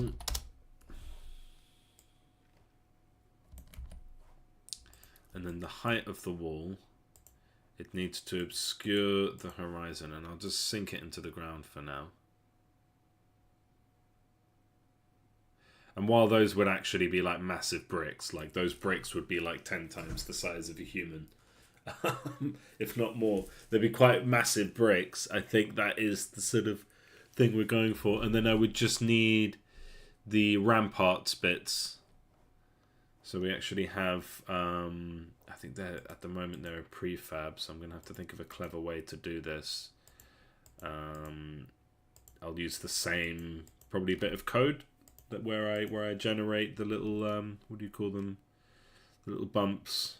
So we go prefabs, scenery, ramparts, stone short wall. I'll take that. Oh dear.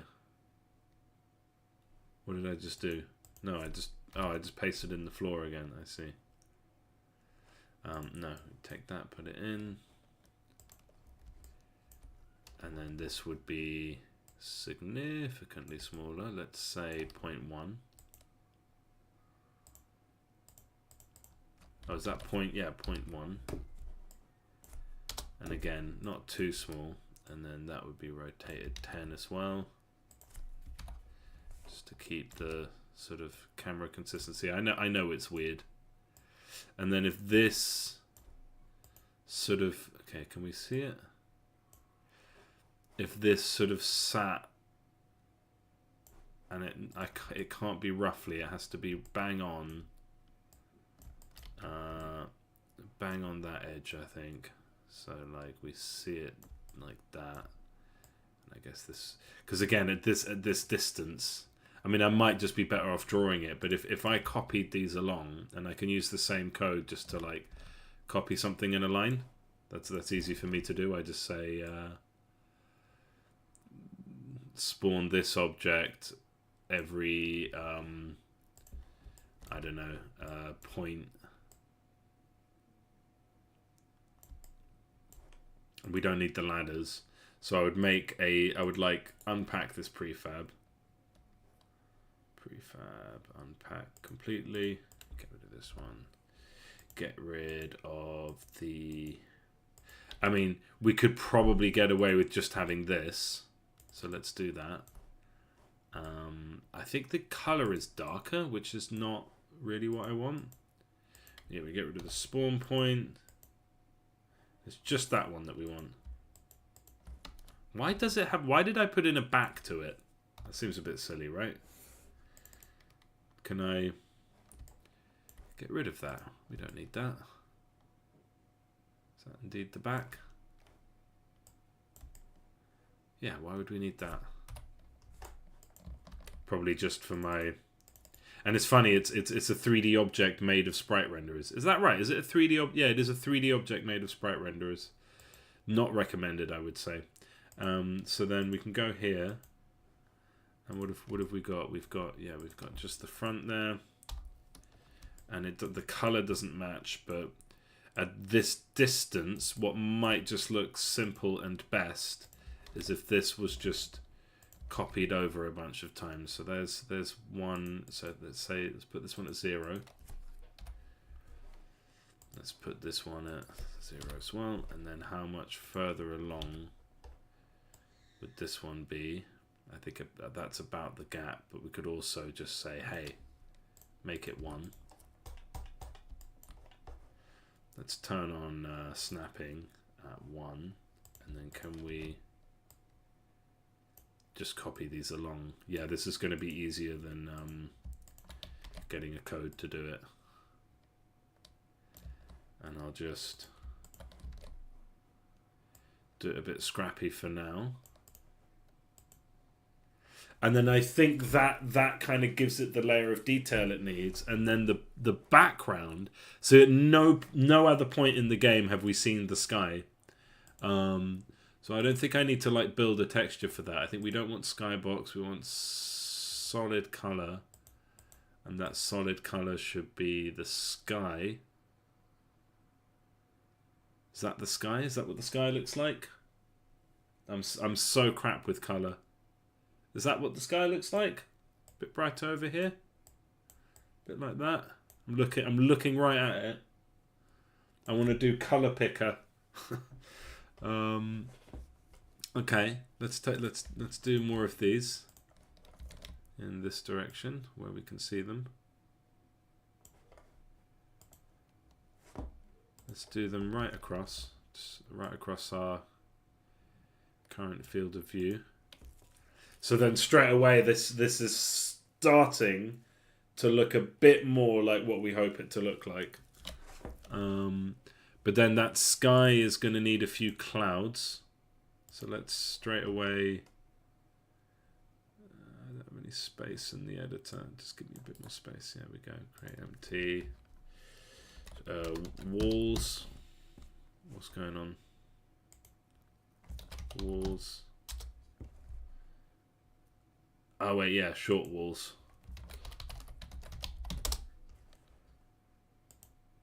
And those can live in, and this should be a 0.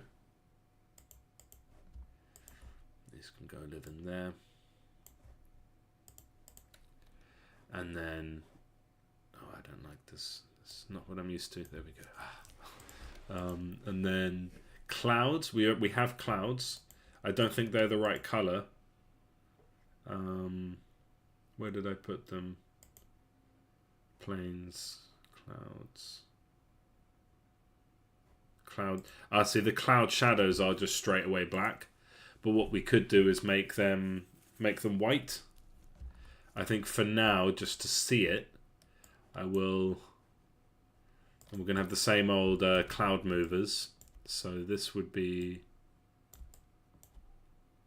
way in the back. Can we see it? Yeah, we can. Massive. And then that's probably good enough. Let's get some nice round number for it to be like I think it should be about there. Let's say 30 sounds like a good number. And can we just, for now, just hacking this? Just really hacking this for now, because I'm going to have to go in and draw like detailed clouds. But if this is like this, so obviously we're not going to see the sun. That we do know that there are mountains in the background, so we would expect to see those very mountains. I think that's important. Even though in the ramparts battle, it's ground behind the wall. I think, yeah, so let's and then for now, we might need to draw mountains again, but for now, we can use these.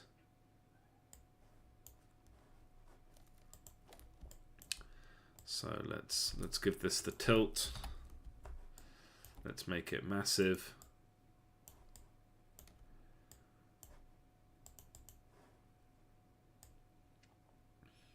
Let's make it not exactly in line with the castle. So let's make this a nice round 15. We might be able to just use these ones actually. I don't think anyone will mind. And then we can put that at 25 and this at 30. Let's just give these the tilt as well, just to make life more simple, just to make things uniform. And then so now we're starting to get somewhere, and I can really envision a road here. And then the only problem I'll then have is just seeing this gap. But then you could imagine if I could just, and again just using the bits from the map for the moment, if we could just have a few of these dotted around just to obscure the so how big would these be? Just to obscure, let's just put them at 5 for now, or 10. Like in relation to the castle, I think, well, it's 7 is the sort of number. And we've got all sorts of like, but if it, all sorts of like mismatchings of resolutions here, but that's fine. And we could sort of imagine if we just kind of dot around the Z depth a bit, like that's going to help us to kind of obscure, and it kind of tells us that there are houses, but it also obscures the gap between the ground and the wall, which is quite distracting. And it's like another layer of detail. And we could even pop in a few trees. Just going to copy this and change it to tree so I don't have to. And let's give these the tilt. Oh, that already looks a bit nice. And then this one is the tree. Just have a few little trees in there.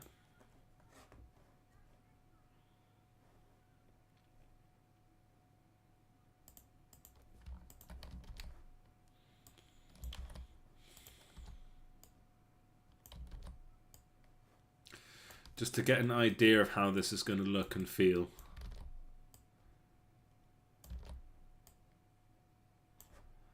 Okay. And that immediately starts to like make the scene feel a bit less, a bit more textured, like there's a bit more going on. Let's just have our 3 different mountains for now.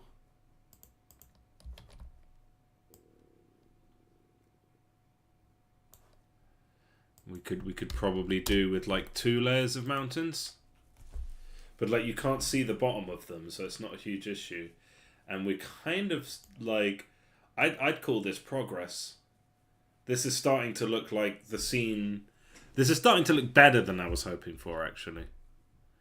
Like I'm actually quite happy with this. It's a bit odd that these are coming up behind. So what is this? No, we're gonna have to grab all of these. Stone. Walls. Grab them all. What was wrong with that? And these would be 0. And then the mountains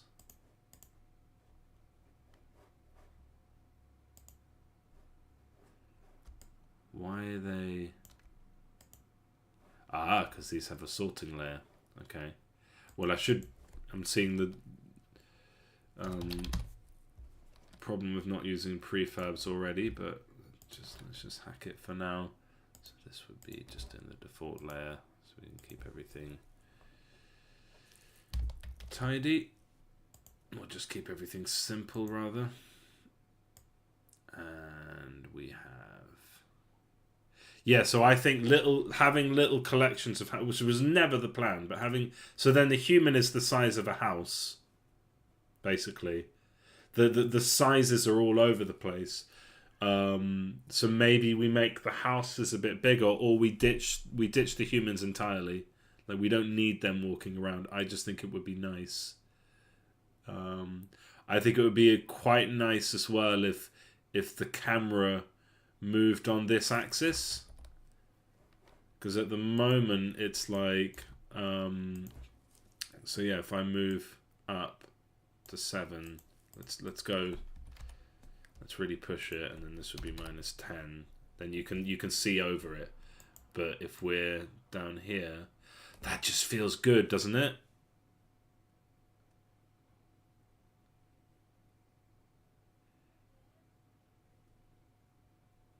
Or maybe that's just me. I don't know. But at the moment, so -5, and we can go up a bit, and just yeah, and we just kind of pan across this town. We got mountains in the background. We got clouds, preferably moving way behind the mountains, and eventually this will then curve in so we can see like a little gatehouse with a tower on it, like, which is like our implied wall, and then the left side would be like the camera just stops, but the houses keep going, so there'd be like a good spread of houses up into the foreground there. And so we need our road, and I'd say this is pretty damn good progress. I'm quite pleased with this, actually. I'm gonna go for a little smoke, and I'm gonna say, yeah, let's keep going with this. Okay, I'm happy. We're getting somewhere.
Yeah, I'm sort of happy with how this is shaping up. So obviously I'm going to need, I can't just paste the same house.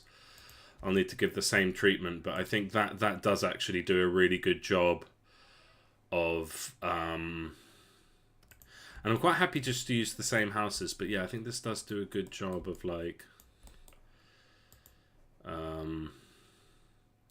obscuring a little bit the, what do I mean? Obscuring the sort of lack of detail, basically, by just sort of having houses cover that ugly line over here, and the odd tree,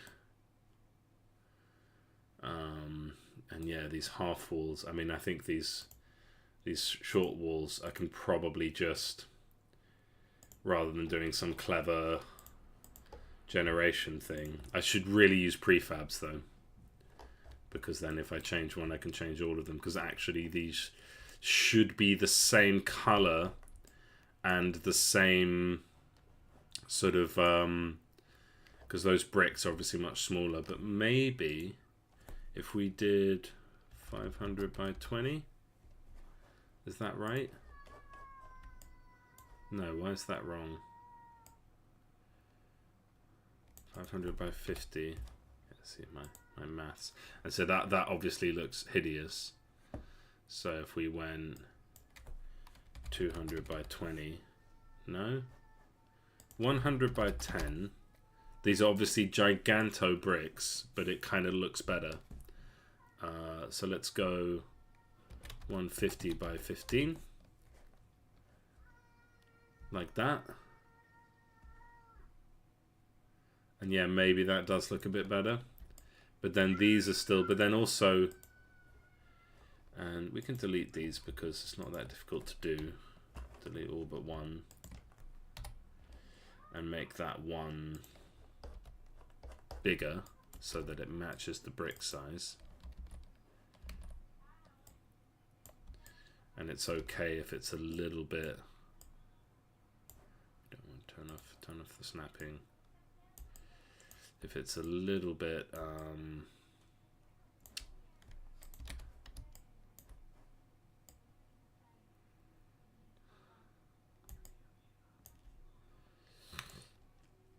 not going to worry about making those numbers round, but this sort of makes sense because these would be on the outer wall, so there'd be a little bit of space here, and then that's okay that the bricks feel a bit smaller.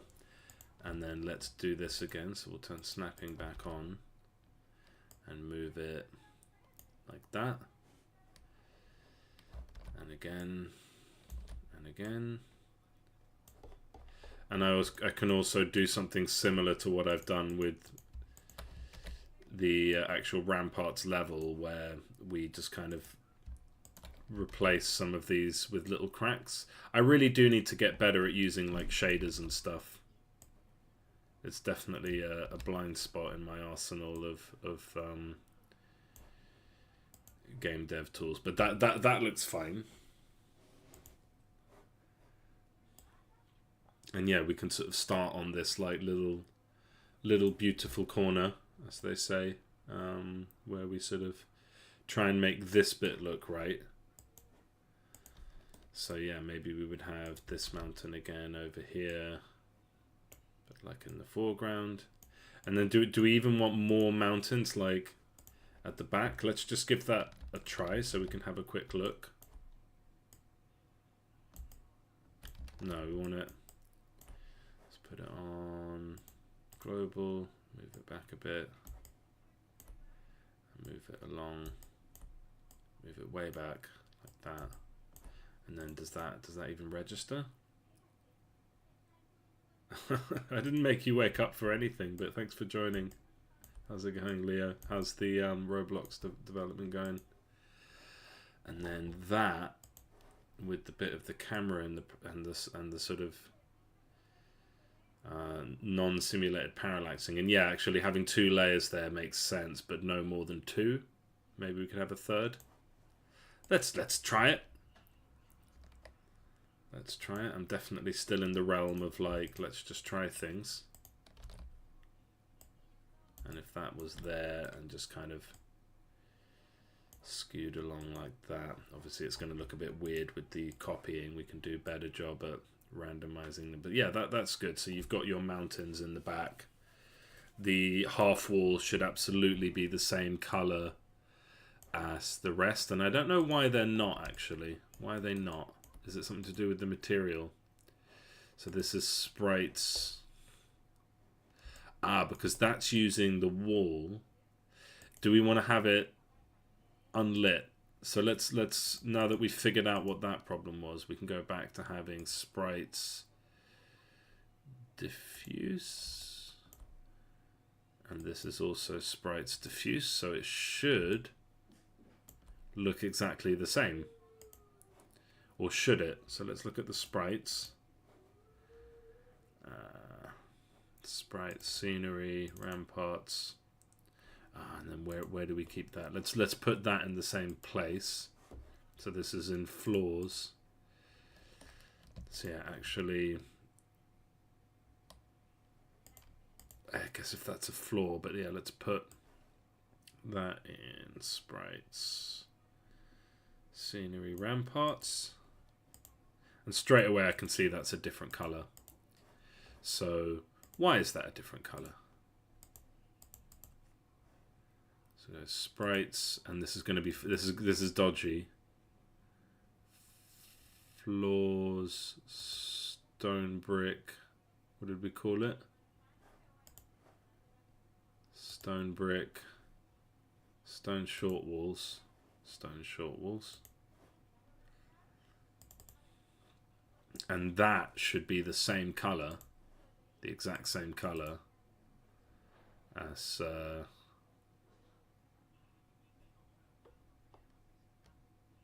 that's what we've got for the floor. Stone bricks, which we've now lost. So I'm sure it's somewhere, and it wouldn't be that hard to recover if we needed to, but where is that? Stone floor, stone short walls. Stone bricks. Yeah. Oh, it's right here. It's right here. This is it. This is the one we want.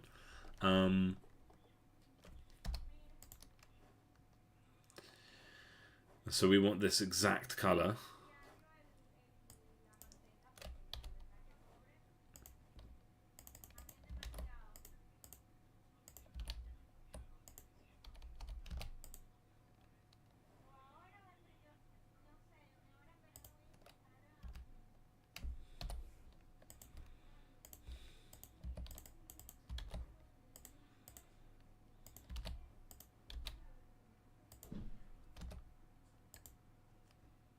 And then we actually want to grab,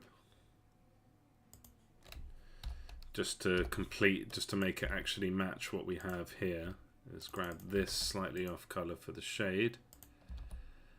And unfortunately, we're just going to kind of have to manually just do that. And does that seem too thick? Should that not be like one line?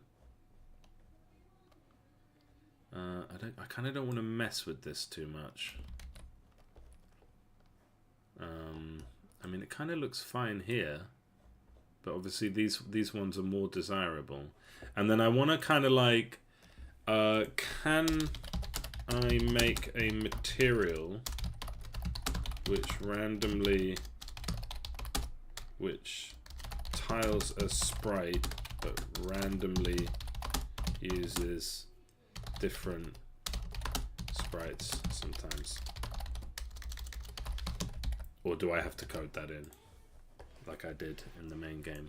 Okay, well let's and I have to check that this hasn't broken what I was doing with these. Yeah, so see, this should be like, because this is different to how I've done it. Like, it should be that we get the thick line, and then should I just start again? So we get the exact same shape. So we go, so we'll get this color. And we get the exact same shape. We go exactly halfway. We do a perfect line. It's really hard to see with this color. Let's just do it in black so we can actually see what we're doing.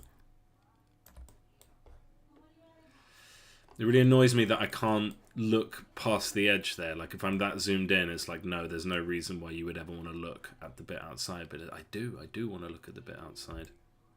Okay, so then that goes across. And that comes down. Across the bottom. And then...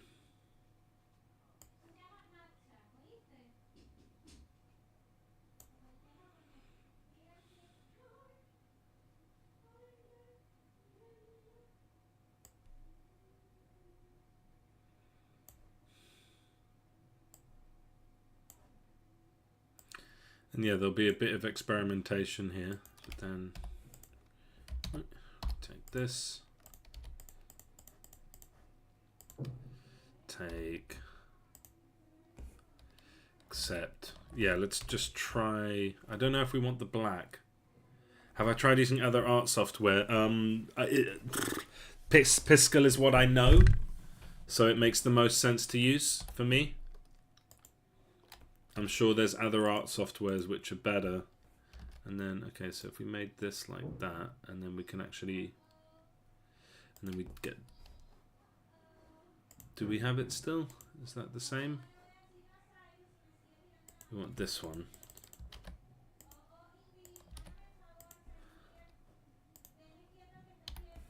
And we just want to do a perfect shade. As in, we just do every single square like this.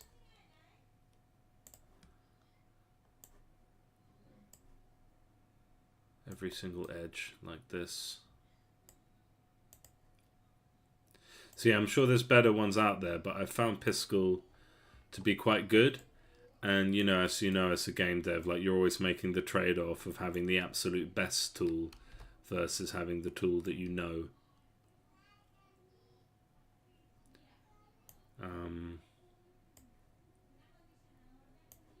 And having the tool that you know is sometimes a better option. And then so in these ones, and I'm just gonna, like, I don't know if this is the best way to do it, but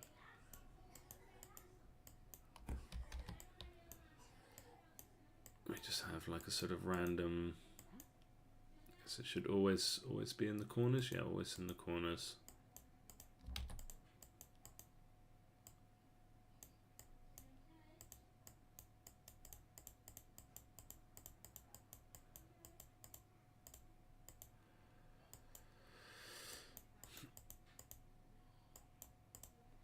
And it just kind of helps to give it this, like,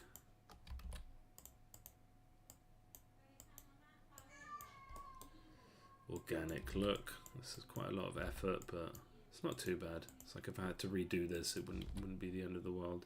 And I guess we'd have it here as well.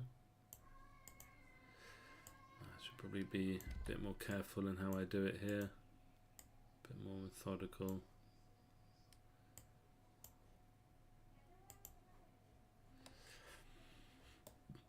And yeah, let's get this over with. I kind of feel like might have been wise to do this in a different color, just like a slightly different gray, so that it would be easy for me to change the color if I wanted to. Yeah, like sometimes there's times for learning, and then there's times for doing it the way you know. And I guess it's one of those ones where, like, you see someone using a different software for whatever reason, and you're like, holy shit, that looks better than the one I'm using. Let's learn to do that. It's like, I do actually have a few games that I want to make in Unreal. I've got a couple good ideas for Unreal games, just to learn that.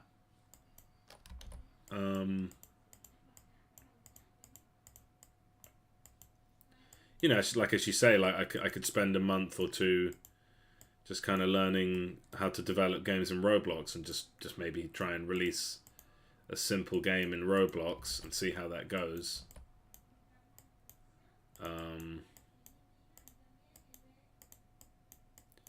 But then that versus making something in the software that I know very well. versus like it just sort of feels a bit like, yeah, there's always a balancing act there, isn't it? Because if you never step out of your comfort zone,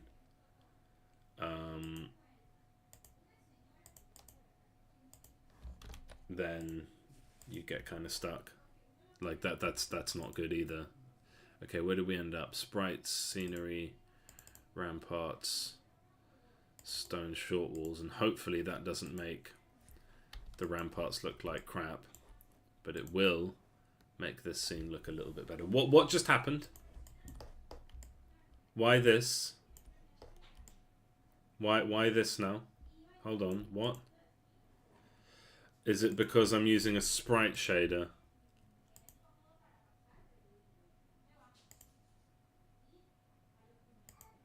Okay, that might be better. And then unlit is not what we want. We do want the effect of sprites diffuse, but that seems to have a really awkward... That seems to render it in the same way that it renders... seems to render it in the same way that it renders sprites, in that it doesn't like it. I got some music from Shutterstock, which was really good, but I will have to make other music. This is annoying. So like, yeah, this is just going to end up always appearing above. So I would have to make the bottom of it perfectly match the bottom of the scene, which I think I've just done actually, because it's at fairly consistent sizes. So if it's rounded to 1, that is in fact at the bottom. So the parallaxing effect should still look good, but then because it's a sprite, it's doing this thing. So let's go back to using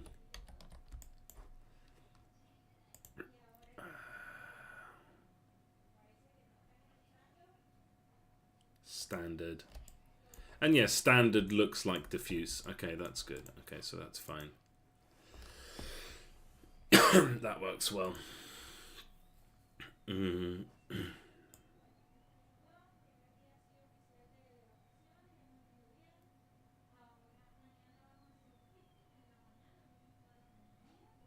yeah, the mountains in the background, it just gives them enough detail. Like, I don't know how I'm going to do the other bases. I guess it will be like a similar thing. But yeah, this isn't too bad. And I can actually... I think I'm getting away with using the same houses and mountains that I used in the in the world map. I think I'm getting away with that. I think that is... No one's going to say, shit, those mountains are slightly the wrong resolution. And those are the same mountains you used for the map, you cretin. If it is that bad, then I can always redo them. Okay, what I might do is... I could put a randomizer on these houses to use the different house sprites. But I can also just manually, like, say, well, this one should be house 2, this one should be house... Like, just make them each the different ones, and like spread them about, so, and like just manually go through. Or I could and yeah, I think straight away that does make it look less annoying. And yeah, I'm just doing this very, very crudely right now, but let's say they came as close as this to the foreground. But no closer than that.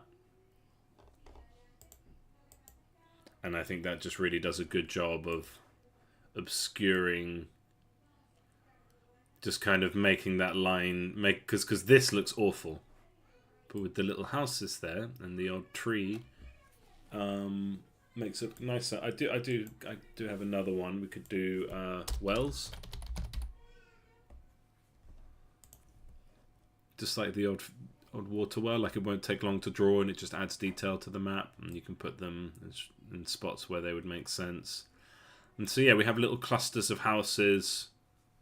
We need our road, and I feel like that's kind of the priority in this scene. I need to draw the other buildings, but just kind of from here where we can kind of see 3 buildings, which is the most you'd be able to see at one time, with the houses and a few trees, we would need a texture that would be flat against the ground rather than facing the camera. That is a road that will want to match the contours. So I need to think about this. So we're done with this. This was a success, I think. And so let's make a new one. So yeah, best to make a new one. Sure. And we call this, Ironwell Road.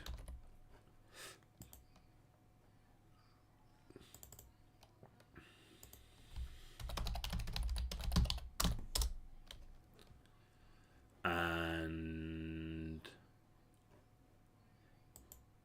how big? And I guess like 128 by like, so the height would be like 128 by except not 128. Let's go with 64 by, let's say, 640. That's a road. And let's just do a very crude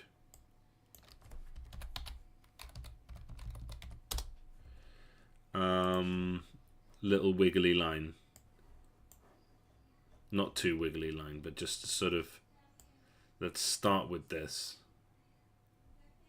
I've already botched it. And yeah, let's just get a nice organic shape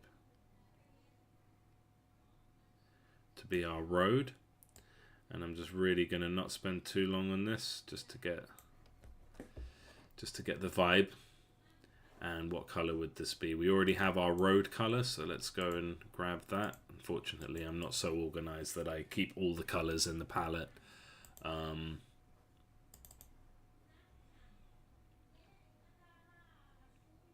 background. Where's my background? There it is. I have to kind of grab them like this, unfortunately. I should have like a palette which is specifically like, just so I can always get them.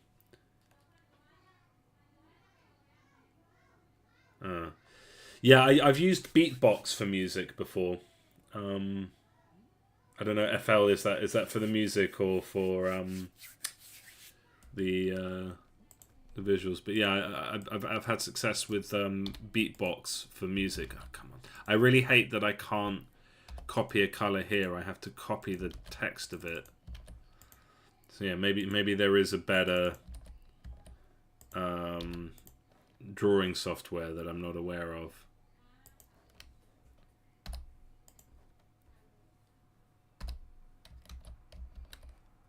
What's going on? Oh, for God's sake. Okay. That's mad that I can Control Z opening a file. Okay, so then we get that color exact.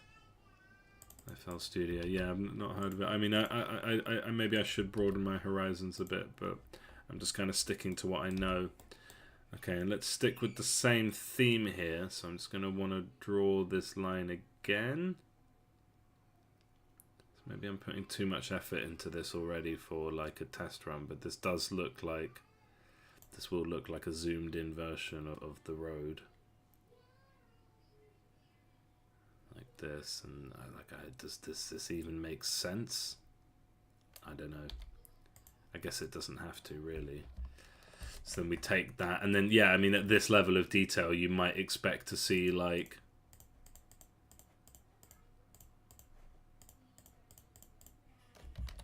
let's do that on a separate layer so I can easily undo it.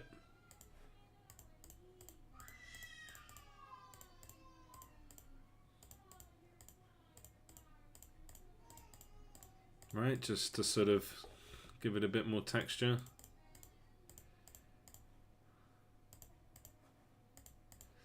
I'm going to do it across the whole thing. Let's just check that it's working first. So much of this is really just exploration. Sprites, bases, Ironwell Road. So let's go get that. Bases, Ironwell Road. Preset. apply. No, yeah, single sprite editor. Yeah, I guess that'll do. And then we'll pop that into the scene. I think straight away I ought to create empty houses. So this is very similar to what we were doing with the map.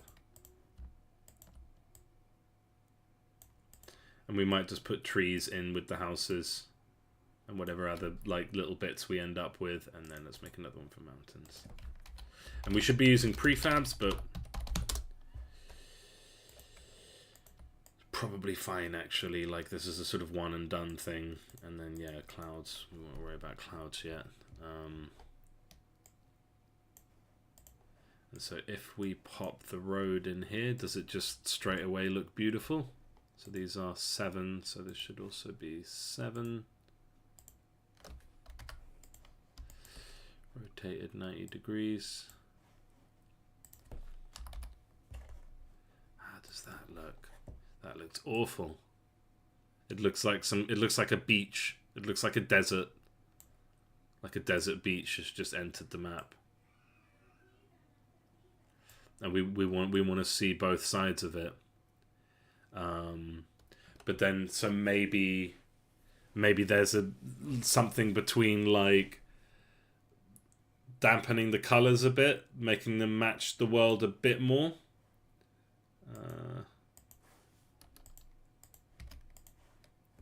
And making it a bit thinner, like it doesn't need to be so thick. So like just as a quick hack, I'll just, oh no, I need my, it's a quick hack. I'll just like, yeah, so grab the edge, move it down.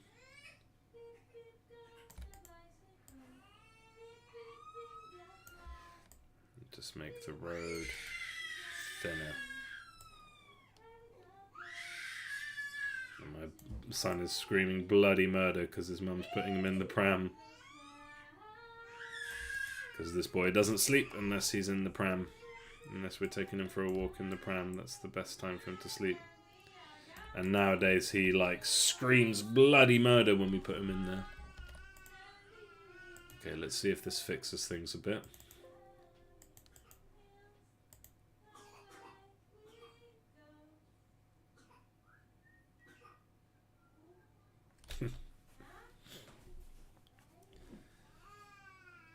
With one competitor you have.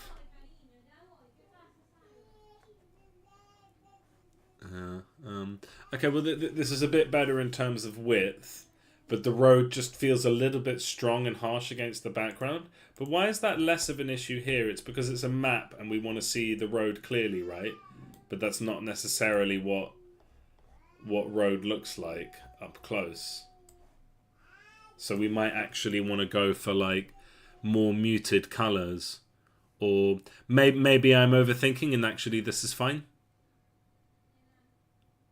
Maybe we don't want the black, so this is going to be hard to undo. But if I just went, if I took this and just made that all of that color, I think that might help.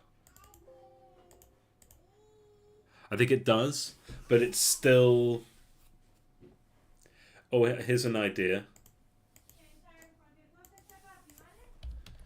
Let's get like mud brown. I don't know what mud brown is for this game, but probably something like this.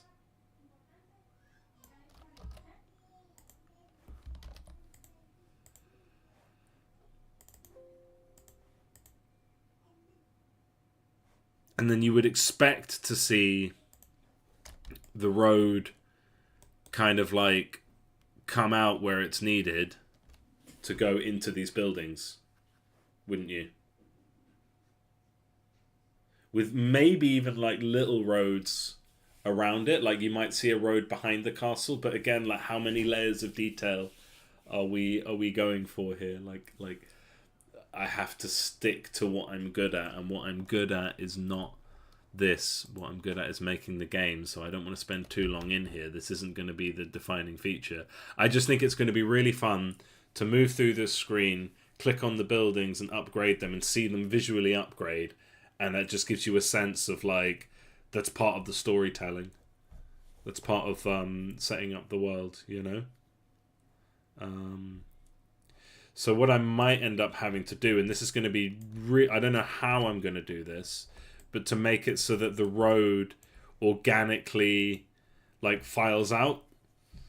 So organically this road would stretch out like that. But then maybe... Like, maybe what I can do is make this tileable. So at the moment it's not. I just need to make sure that each side matches. But I'll just make this tileable like this. And then have little bits where it's like the road comes out, or even make that like part of that sprite. So yeah, the road would come... okay, I'm not going to spend too much longer on this because I think I need to see it again and be like, oh, that's what a road looks like. But to me, like, this is a road. This is fine. This will do for now. Let's do a bit of camera movement just to sort of get a sense of it. Yeah, I mean, it does help. It just, like, the sort of slopiness of it just kind of... And like, yeah, now this scene is looking like how I want it to look. So if I do nothing else today, I think this was a good... this was good progress. This was useful. I'm thinking, like, have I ever seen a wall of a castle where it's that much higher than the door? Never mind. We'll sort of come back and fix the ones we want to fix. I love the way the glass looks. Even though I question whether they would have glass for the church but not the castle. It kind of makes sense they would have that. The houses look great, and the way that they're parallaxing really puts you in the scene, and makes up for the lack of quality by basically just having lots of little details like that. And we'll sort of have houses like up to there. I'll just quickly... My worry is that I'm going to do it like this and then not actually go back and fix it.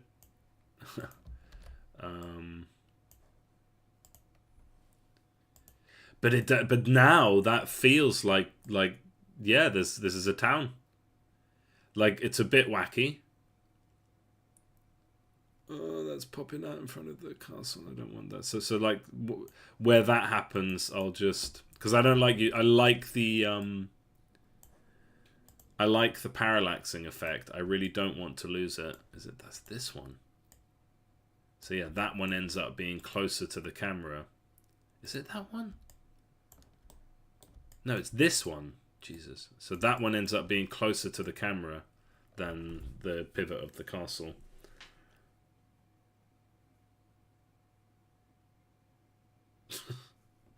Why can't you, like, you can't call her out? Like, so what, this is someone who's making Roblox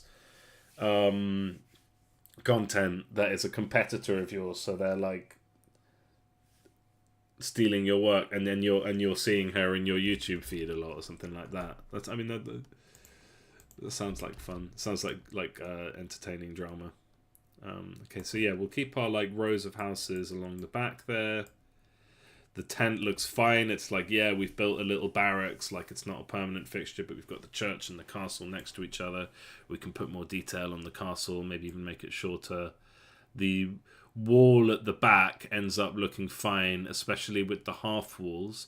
It feels good and intentional and just enough detail to feel good. Ideally, it would be a wall with like a wiggly bottom. But, you know, that's a level of detail that I'm not really able to do. So I think the houses help obscure that sort of lack of detail there. So I think... And the mountains look fine. We'll keep them going across, and we'll have clouds too, which will be like between the mountains. So like not necessarily in front or behind, but in front of some and behind some, and have them move nicely. And we'll bring our birds from the map, have them fly in the background. So it will be a nice animated scene. And here we may actually have the flag blowing in the wind, which I think would be nice if all these flags are blowing in the wind. So we'll make like a little object that is flag that will just pop where necessary, and then just not have those on the building. We don't need to worry about shadows. I think outlines are a thing because we're going to use the same outlines as we have in the map. So when you mouse over something, you just get a little white outline and it grows. So we'll use the exact same. I think the way I've coded it is I could just put it on any object.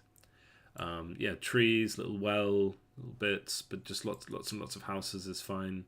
It does start to make it feel more like a city than a town, because these are rather a lot of houses. I mean, for a medieval town, like a castle town, this is quite a high population, I would think. And then, yeah, roads coming out of here.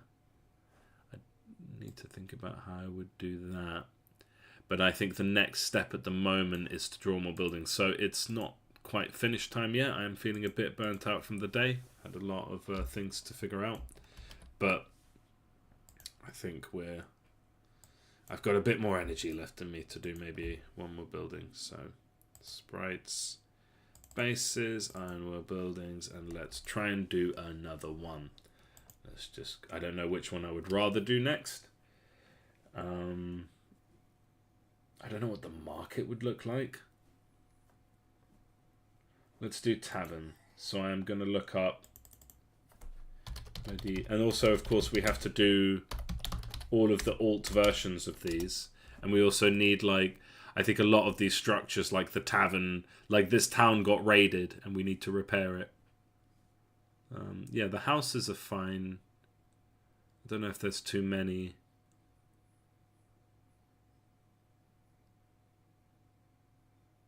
I don't know if they could be bigger. Like, does it look weird if they're bigger?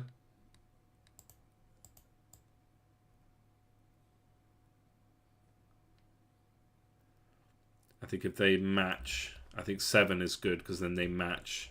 They sort of match the resolution there. Yeah, I think that looks good. I just worry that there's too many houses, but I need that many to obscure that bit. So I'm thinking this town has a population of, I don't know, like, let's do some random maths. So if that's 1, 2, let's say it's 5 people per household on average. So that's 1, 2, 3, 4, 5, 6, 7, 8, 9, 10, 11, 12, 13, 14, 15, 16, 17, 18. So let's say 20. 20 times 5 is 100. And that would be like 1, 2, 3, 4, 5, 6, 7. So we're talking about 1,000 people. Let's. I mean, it doesn't matter, but I'm curious, and it's good to learn these things. What is the average population of a medieval town? 1,500 to 3,000.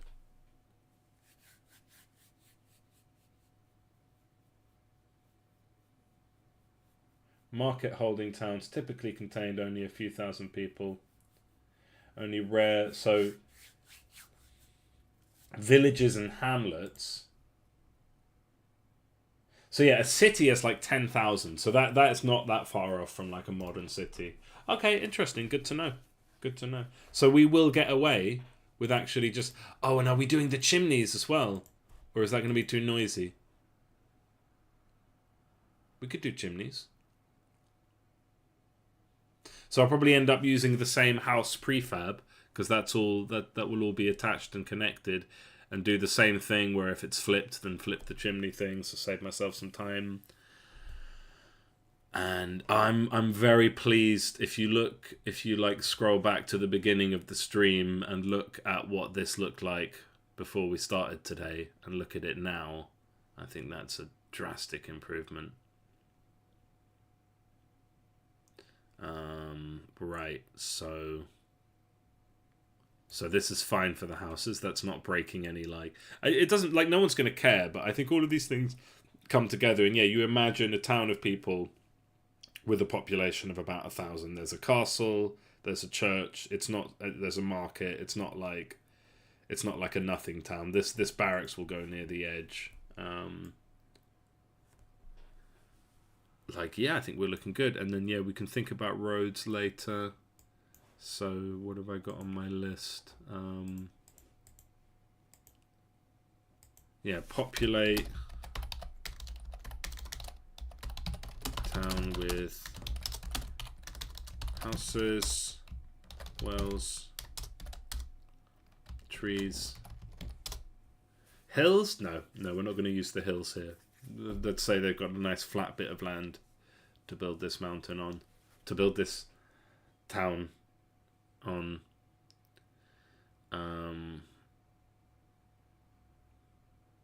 And yeah, roads to the buildings. So we might need to like make 2 or 3 like little bits of road that would come from these buildings and connect them with the road. The thing is, I'm going to want to be like dead certain that when I do that, I want to be dead certain that I've picked the right spots. Oh, we could do tufts of grass. Anything else from map sprites folder. So just giving that a quick glance. We could have bushes. Yeah, bushes. Map bush. Maps stones. So yeah, tufts. Bushes.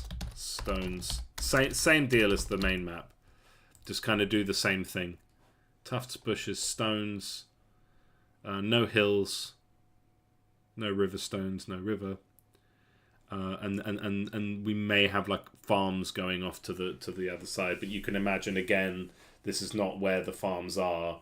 We're not putting the farms inside the walls. This is more like Rohan, where it's like you've got a castle.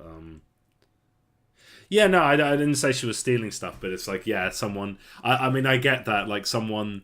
Every time you do something and you're like, wow, I've gotten really good at this, and then you see them and they're like, oh yeah, I did the exact same thing but with less effort, and I got it first try, and in half the time. That's always annoying. I know the feeling. Actually, I don't really, because there's no one that's better than me, but I can imagine it. I'm joking. I mean, to me, it's like I still, and again, I'm not even remotely close, but I look at Toby Fox, and I'm like, you bastard.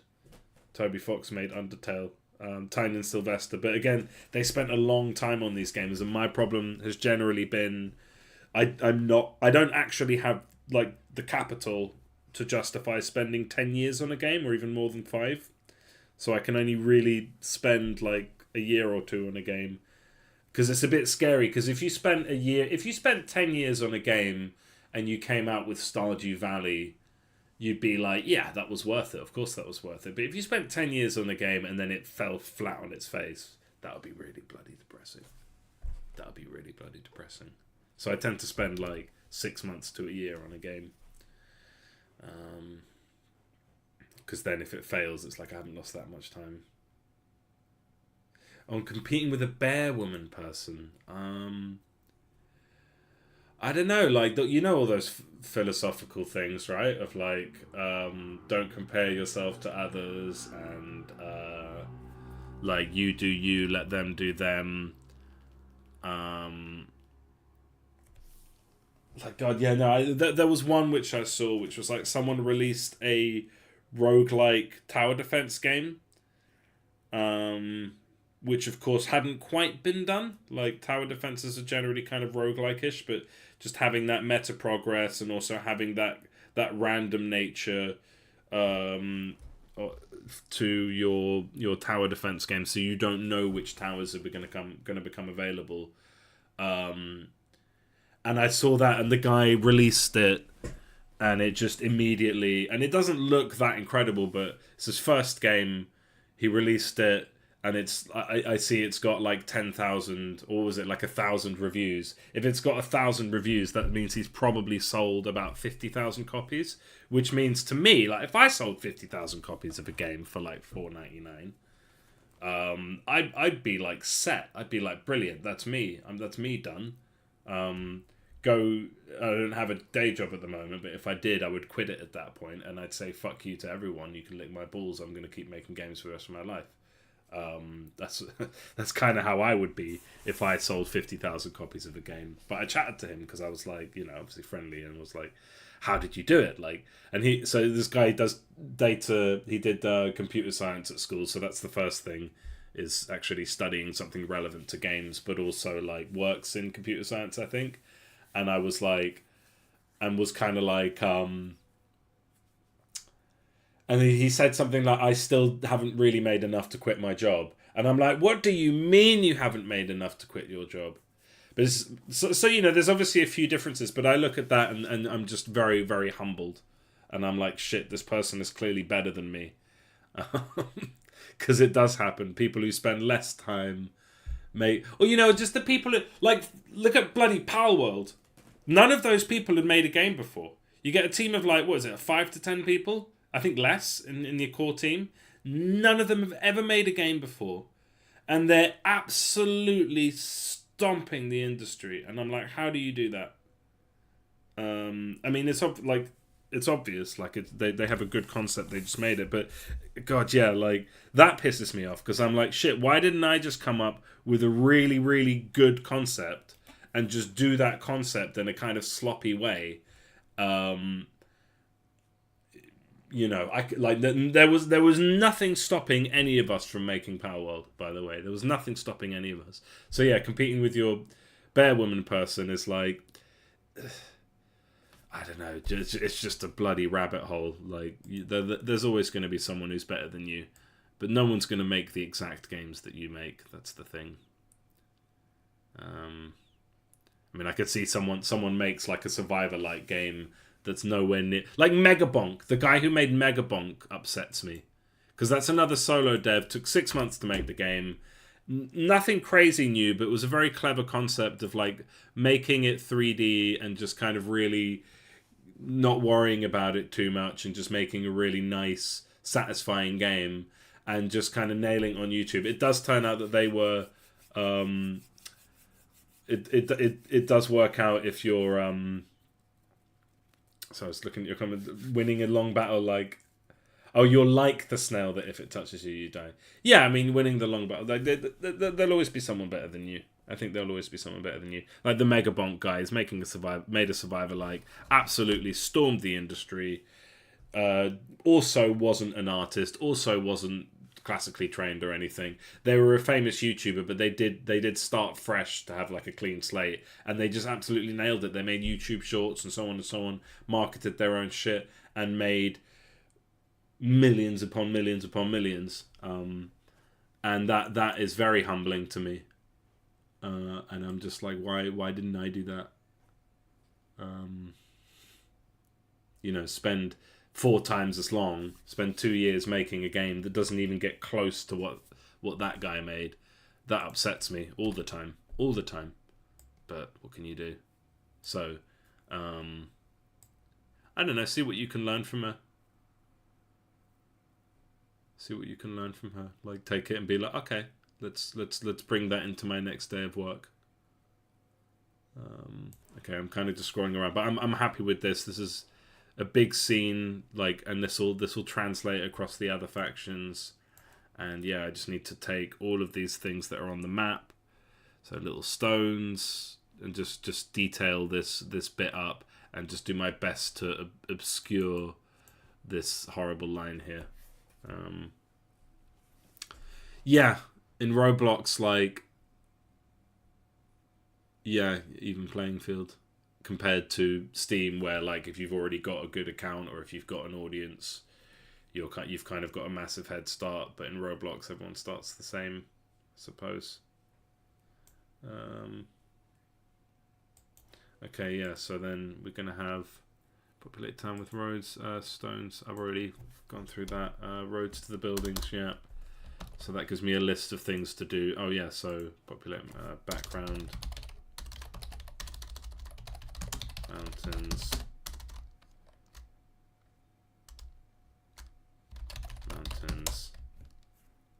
clouds, birds, and then we'll have our scene. So the next thing is, can I draw medieval, and if I can get one more building drawn today, tavern images. So what is it that makes something look like a tavern?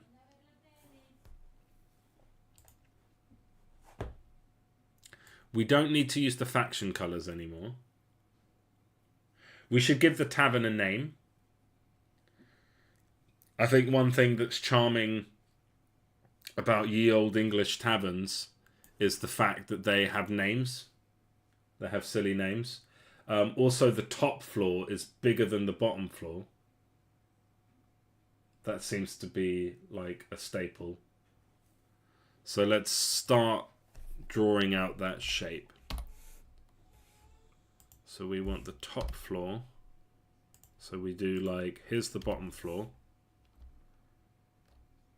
I don't need to put it right at the bottom there. So here's the bottom floor. Don't need to be quite as big as the other ones, although it would be big overall. So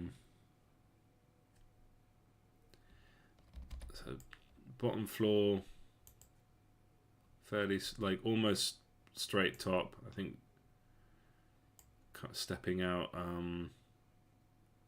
yeah, with 3 steps, and then top floor.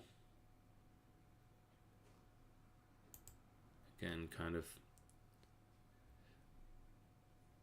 and we're going to do, so that's already too big, and if we're imagining a floor is like that big, so we like, but I think the sizes are all over the place, and that's fine.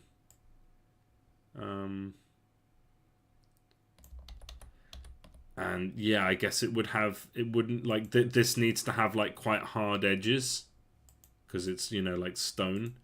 But yeah, maybe the tavern would have, yeah, like, no, but no more than 3 steps. Not too tall. Should probably just draw it by hand a little bit first, but I'm no good at that anyway. And then so then we've got the floor, and then another 3-step.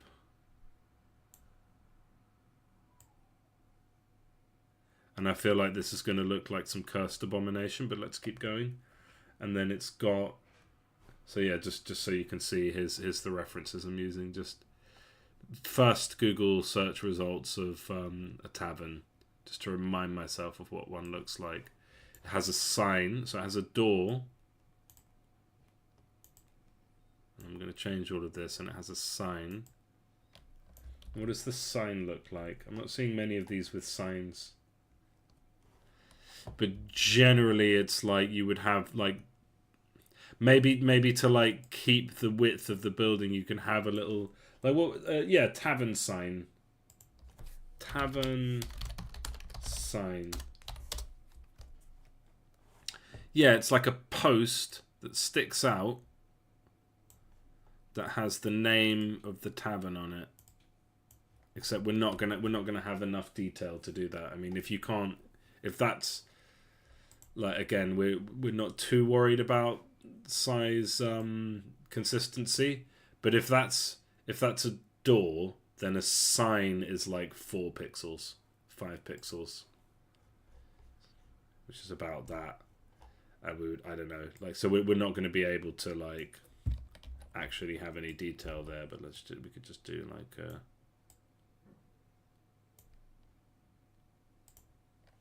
you can sort of imagine there's something on there, and the color would be, what do you call that color? I mean, I guess it would be the same color we used for the houses, but probably shouldn't be exactly the same. And if I'm going from my references, got too many windows open now. Medieval tavern. Yeah, the color pretty damn pale, actually. Pretty damn pale. Like, what do you call that? But yeah, let's just go with that for now. And then this would be like a nice thick bit sticking out to hold up the sign. So this is starting to feel like a tavern. Just fill in the door for now, and then this would also be like finished. We'll do the top, except the top. So generally, all these taverns I'm seeing have 3 floors, with the top floor being part of the roof, basically. And I guess the way you do that is you have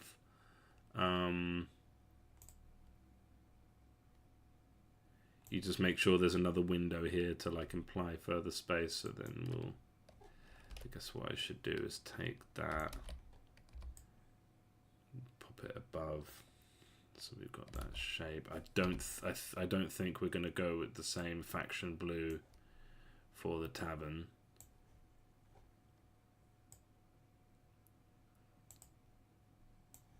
And yeah, just do it by hand so it's not like perfectly symmetrical. We don't want it to be perfectly symmetrical. We want it to be organic. So now we can take this.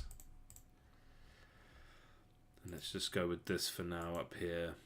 And we're gonna want wooden beams and shit. So how do those actually look? So you definitely have big ones on the corners.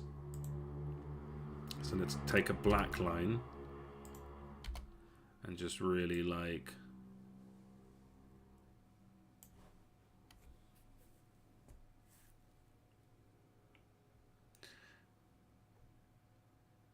I should really pick one of these taverns and stick with it.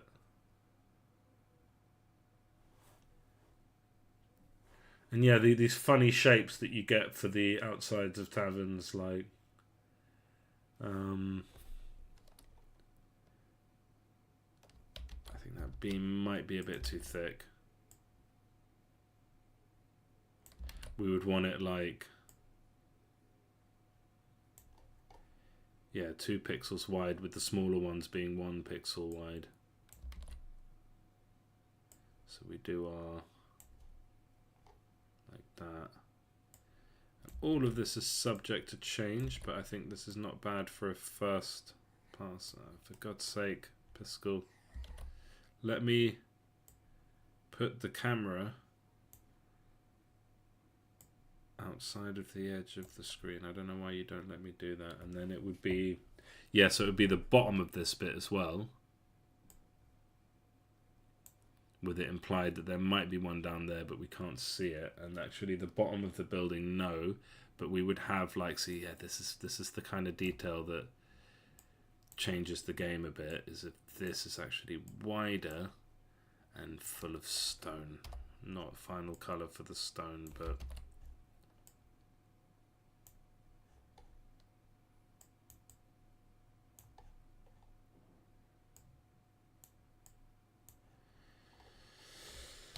and then let's color those in. I feel like the bottom floor might be too tall.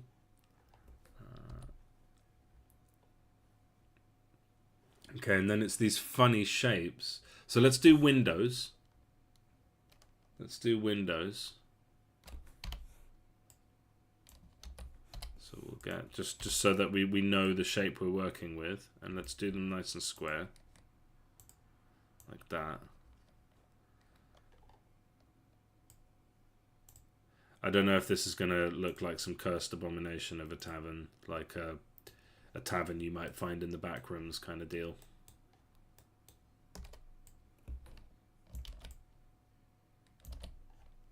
Should they? I think they ought to be like same size and equidistant. So if this one was dead in the middle, and this one is like dead between the middle and the middle one and the edge, and this one's the exact same distance as the other one. So I think that would, so that's 8. 8. Okay. And are we just like sticking that, like, because we don't know what time in medieval history this is, but let's say glass is a thing. I mean, you've got fire and ice magic. You know, you just we could imagine a bit of glass maybe, so we can have like similar things to this, Let's just grab that. Does that fit in? Not quite. So let's just get that color.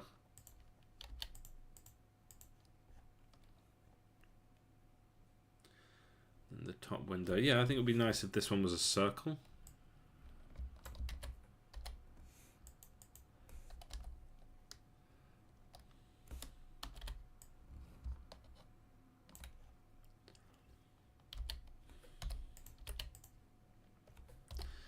And I just can't help myself but start shading, even though it's not a priority.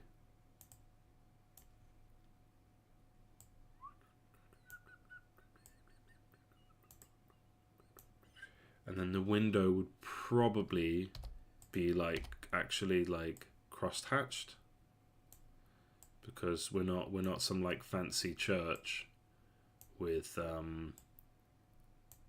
an infinite, like with mega glass, you know.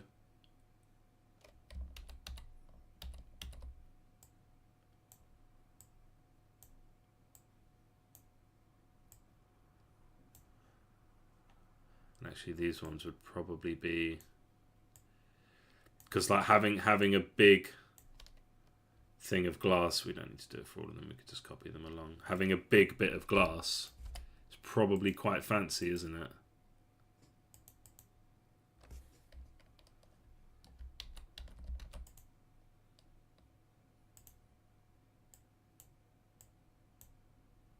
And then I just wonder how this is going to look. And then we get the other off-window color. Maybe I worry about the wrong things, but it just kind of bothers me a little bit that the castle doesn't have glass.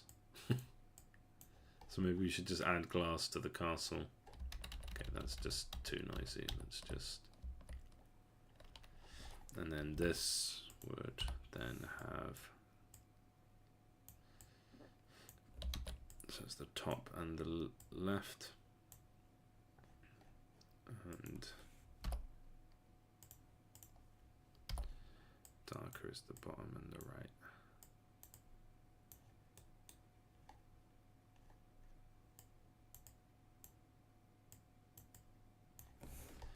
And that kind of, I think, gives it some decent sense of detail.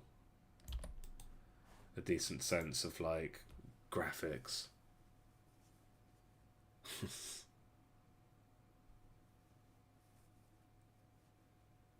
So what your feed is like, so what you're just scrolling and you see here, I mean, it's probably because you watch a lot of like Roblox content, so you're getting her showing up, you know, just or maybe YouTube like actively wants to taunt you. I don't know.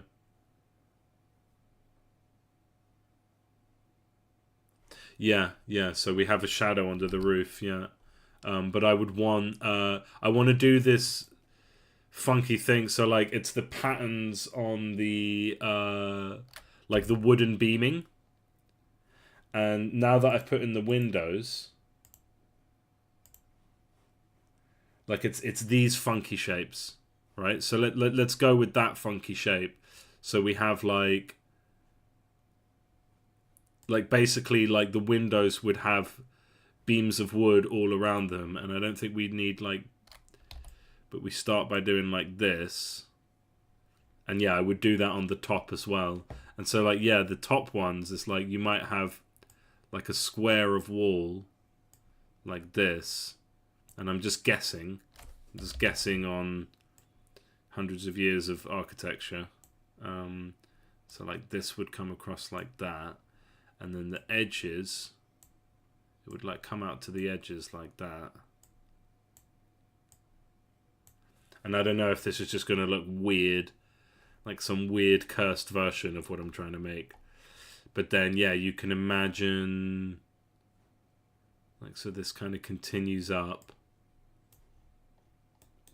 And yeah, so, yeah, and they've got beams like all around. So like anywhere there's a line on the windows, you just continue that line across forever, right? Like this.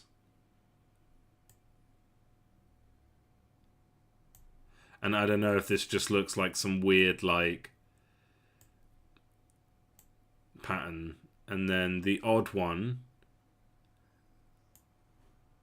would have, yeah, like lines going across.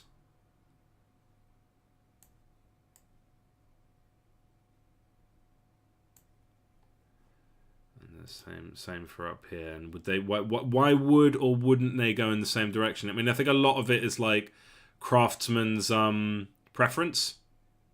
So so it's not just for structure and integrity; it's also for aesthetic value. I feel like the bottom floor is too tall. I feel like the bottom floor should be like scrunched way, way, way, way up. So let's not worry about the door. I don't know why I'm worrying about the bottom floor while I was just in the middle of something else, but let's just push this as far as we can without warping it too much. I mean, I guess I don't mind doing the sign again.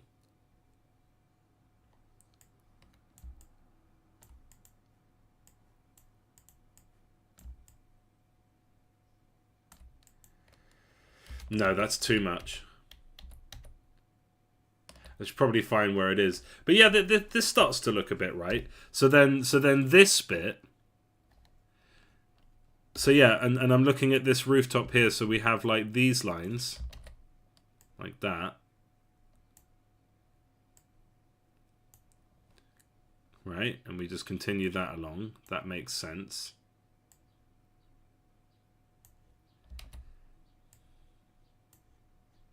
Again, I'm probably putting way too much thought into this, but like what I lack in being able to draw, I'll make up for in being able to, in like making it look like real. So we can have the odd big square, but we should have a line there, and a line there, and a line there. I guess because this is load bearing, so it needs to be. I mean, this is from Arc, so like I wonder if they did their research or if they just kind of had some artist who kind of intuitively, randomly drew these things, and it worked. But it does work, doesn't it? It looks right. It looks correct. And then then we can like start to draw that shadow. Probably would have been better to do that before doing these wooden bits. But this is starting to look right, I think. And then these ones, I imagine.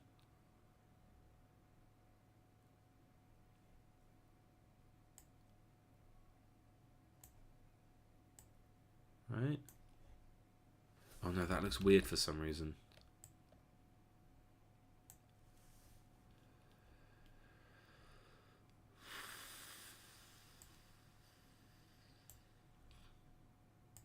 Why does that look weird? Does it look weird? I feel like when they continue on like that. Let's just is that good? Is that fine now? I don't know.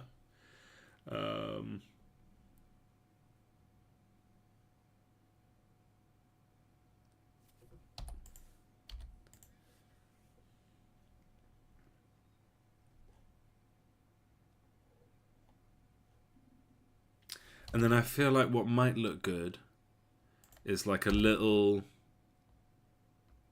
kind of like they've got here, like just a little,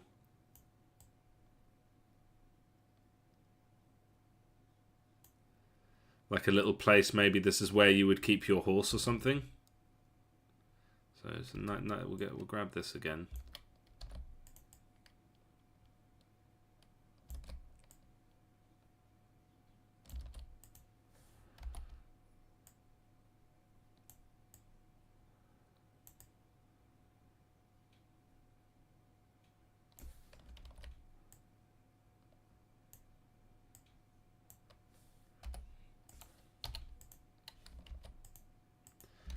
Little place where you might keep your horse, but there's nothing really there. So, but maybe that just, I don't know. Maybe that's fine as it is. Let's do the bottom floor where we've got a door, and maybe it's just me, but maybe the doors should not be in the center. I think in a tavern as well, you want windows, don't you? You want people outside to see You want so yeah, I don't know why they're showing you her in your feed. I think YouTube probably is just trying to torture you. You would definitely have windows on the bottom floor because you want people from the outside to see how everyone on the inside is having such a great time. We do need to diversify our choices of wood color a little bit. And then so we would probably have like a thick beam going across. Did I not just grab like the middle here? And then of course, like I said, we need to diversify our choices of wood coloring. And then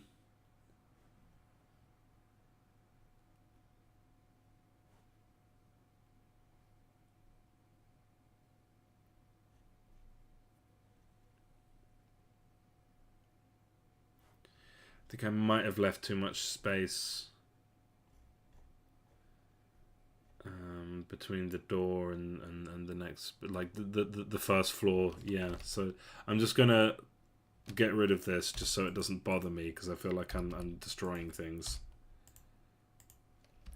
And we can just really get in there, grab this bit.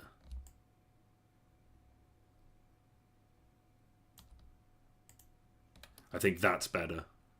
I think that's more like it. So then we can have our like, I'm just thinking, would this beam go straight over the door?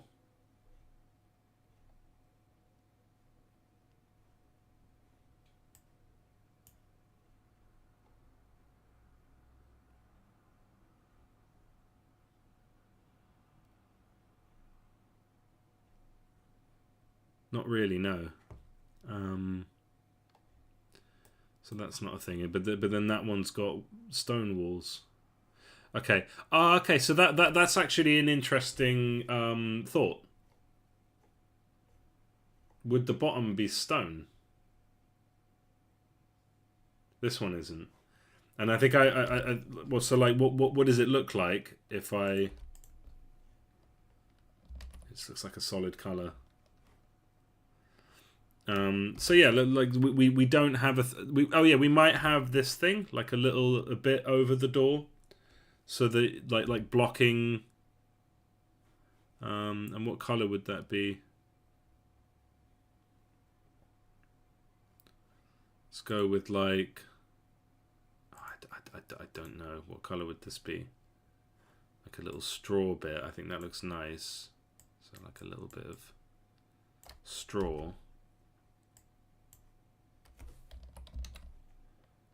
Coming over the door. So let's use black. Let's give this a black outline. Bit of like a straw thing coming over the door. Maybe it can step out 1 pixel.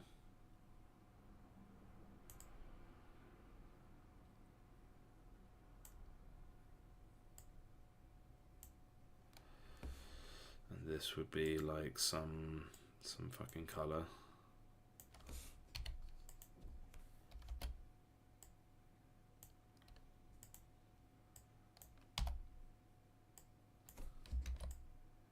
So it looks a bit like straw.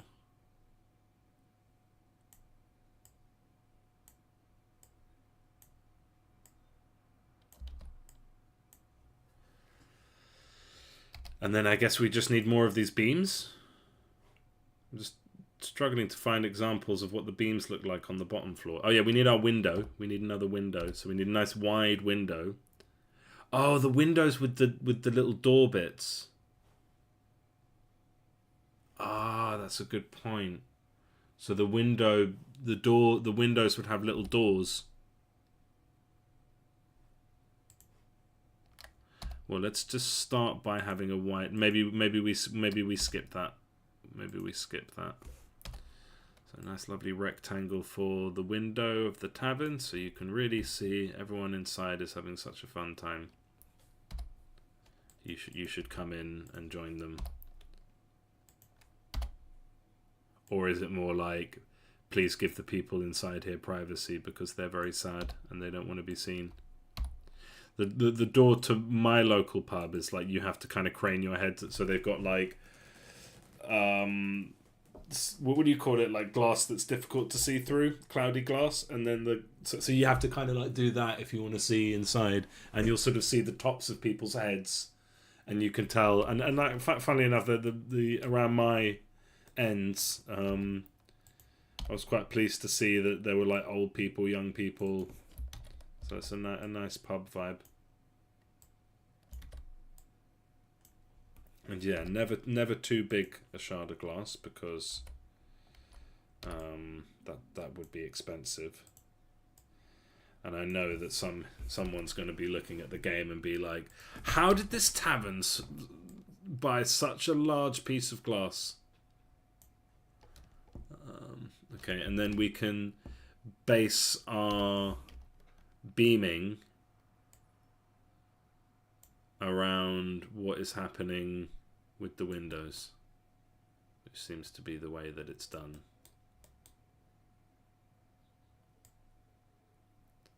So back when this would have been an absolute feat of engineering.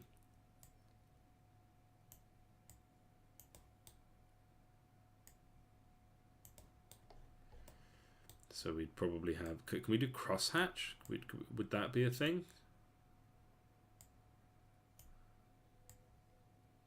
I'm definitely overthinking this.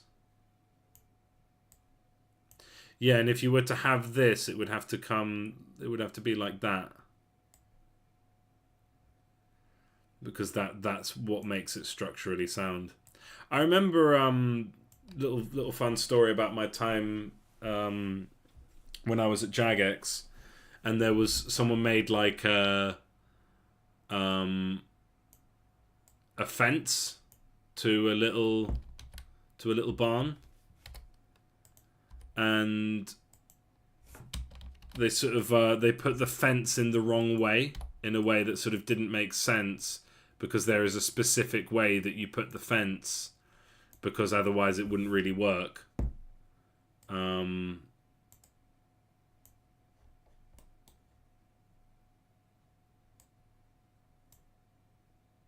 This is too many now. There's a specific way you put the fence, because otherwise it wouldn't really work.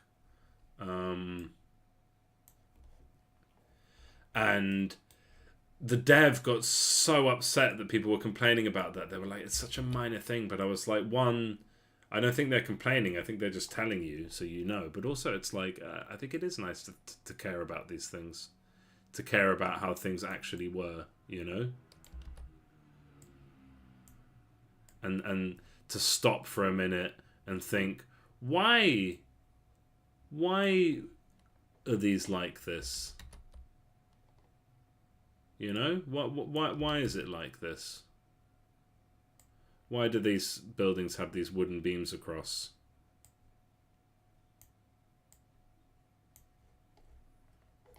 And I guess it's like, if you're not making your building out of stone, you need to kind of build it. You need to have lots of wooden triangles to make it structurally sound.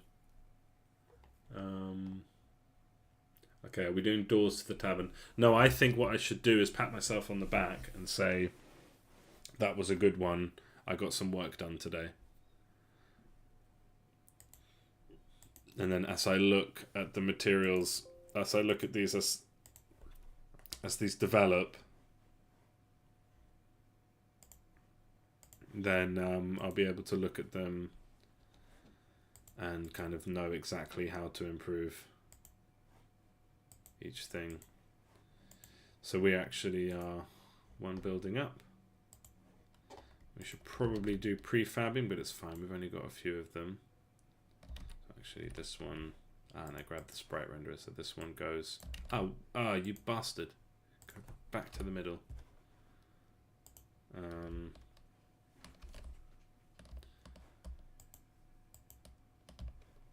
So the barracks would actually be way out here, but let's bring the tavern here. So it'll probably be like market, tavern, church, farms, but the farms you can't actually do anything with yet. So there's no plans to do anything, and this would be tavern. Just kind of randomize the position a bit, and we go more buildings 3. it is. And we have a tavern.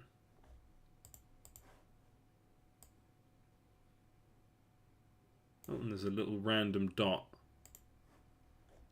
at the top.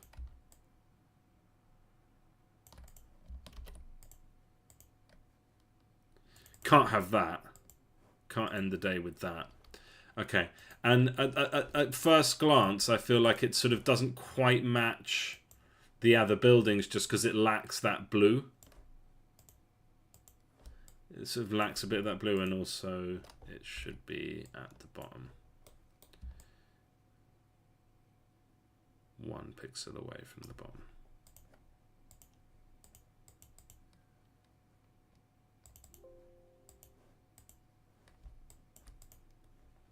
There we are. Yeah, does that look right? Does that look... It doesn't feel like it fits the scene quite so well.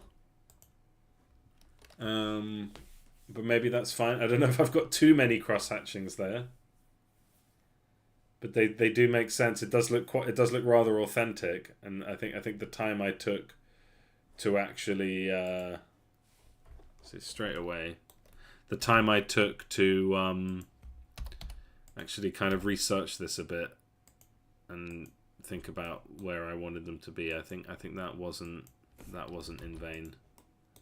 I think that's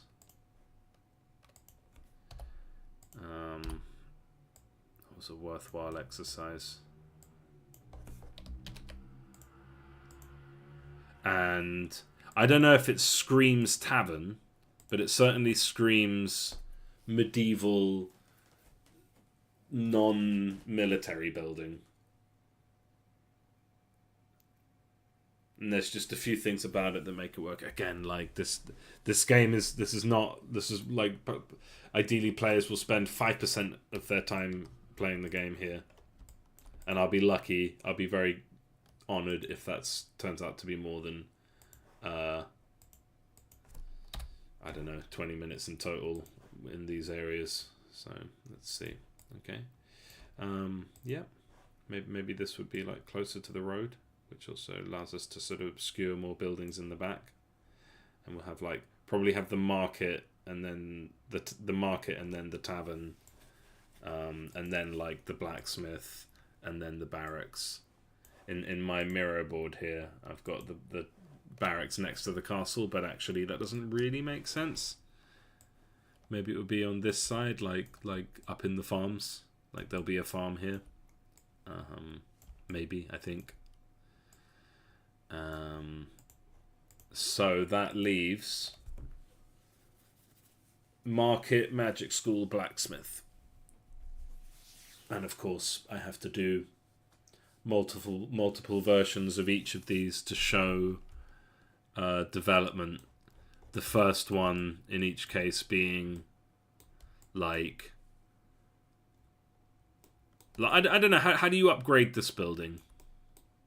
Like, what you could do is you could make it start as a single floor, and then add the second floor, and then add the third floor, and then add like things around it. So it starts as like a simple little drinking hole.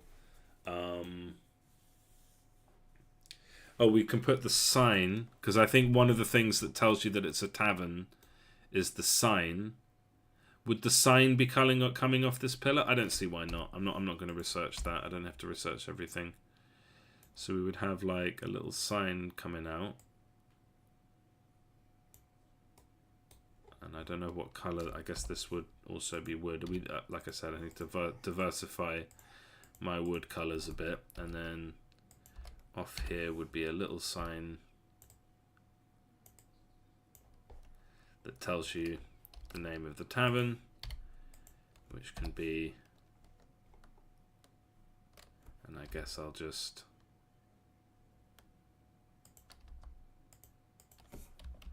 I don't know, some like random funky colors, like the duck and cock. I don't know. And you can figure out what that is. Is it a hot dog? Is it some kind of fox. Who knows? But now, it's giving tavern. You know what the kids say? It's giving. I just want to look at one more thing, which would be medieval tavern horse posts. What do you call them? What do you call like horse posts? Medieval place where you tie up a horse. Okay, so they would just have these little like iron things in the wall where you could tie your horse to. But then maybe they'd be like little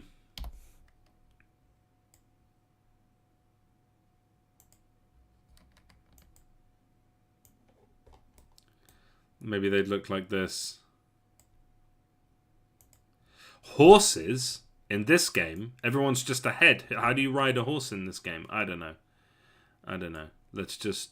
I'm just kind of like, I'm not clock watching, but I'm just kind of like, I'm going to wrap this up. I'm not going to start anything new, so it doesn't hurt to just kind of add some small details that might help tell the audience that this is in fact a tavern. Now, does that look like a tavern? I think that looks like a tavern. Oh.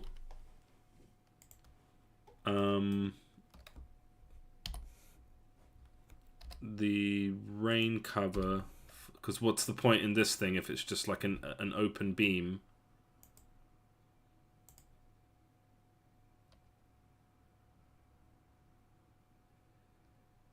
So then this would be this color.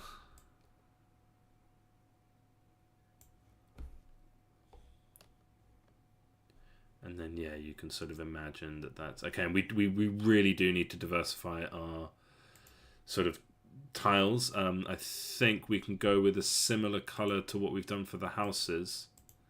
Because it would make sense. It would make sense that they would have the same form of tiling. So if we can grab this colour.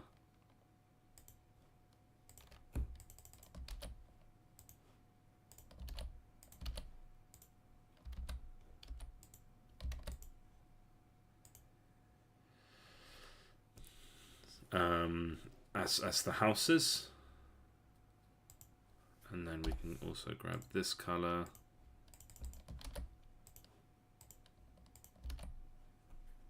and I don't know where we put it.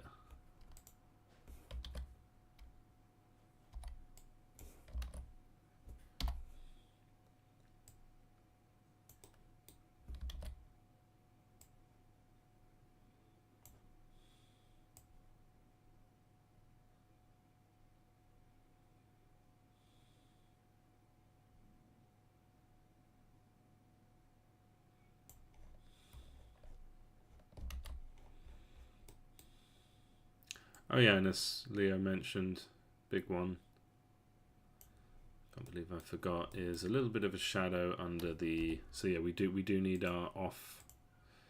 I can't remember the name of this stuff. But yeah, it doesn't have to be the right colour, I just need to get the shape and then we can colour replace. And it definitely would have been much easier to do this before doing the beams. But you know, you have to just kind of go with your gut sometimes, don't you? And then would we go as far as adding a darker colour of wood to be the shaded wood? I think the whole game, at some point, I'm going to need to go through it, and my wife's not bad at this, is to go through and just give it a colour makeover and say, right, what colour should everything be?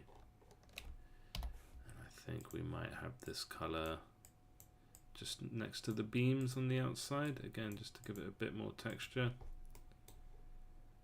And this starts to look like for my standards, a pretty good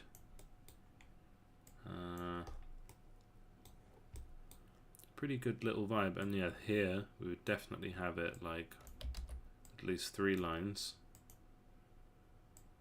of it.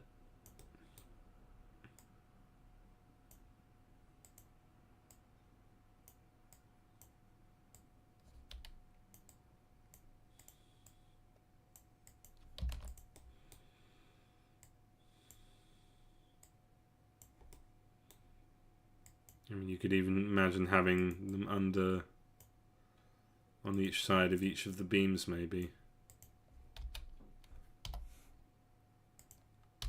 Boom, boom, boom, boom, boom, boom. Yeah, that looks nicer.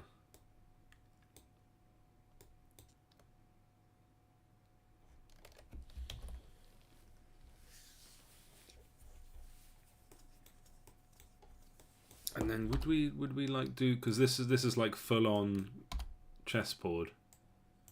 Would we have it like this again, just to give that sense of kind of, what do you call them, slates? I don't know if I'm even in the right time period here, but I think it means something if these are a little bit like, this is like a little bit of texture to it. So we definitely have the underside, and then we have like, yeah, for this one I'll just do the top side as well.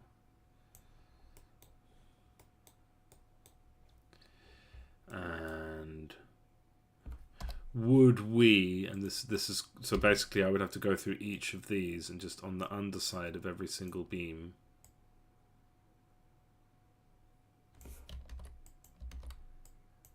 put some texture there. That might be worth doing.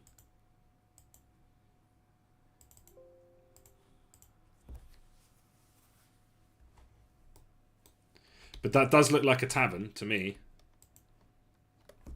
That looks pretty taverny, I think. Oh, I'm at 1% battery. Okay, well, I think I'm going to leave the stream there. Thanks for everyone who joined. Really appreciate it. I will be back tomorrow, likely not in the morning, but I'll probably be back tomorrow at 1 p.m. If you subscribe, you'll get the notification and you'll know when I'm live. So thanks very much, especially Leo. Thanks for coming in and chatting. Always appreciate your presence. And I will be back tomorrow. Cheers. Have a good evening. Bye. Oh, for Leo, have a good day, because I guess it's early morning right now, or late at night. I can't remember. Anyway, cheers. Have a good one. Bye.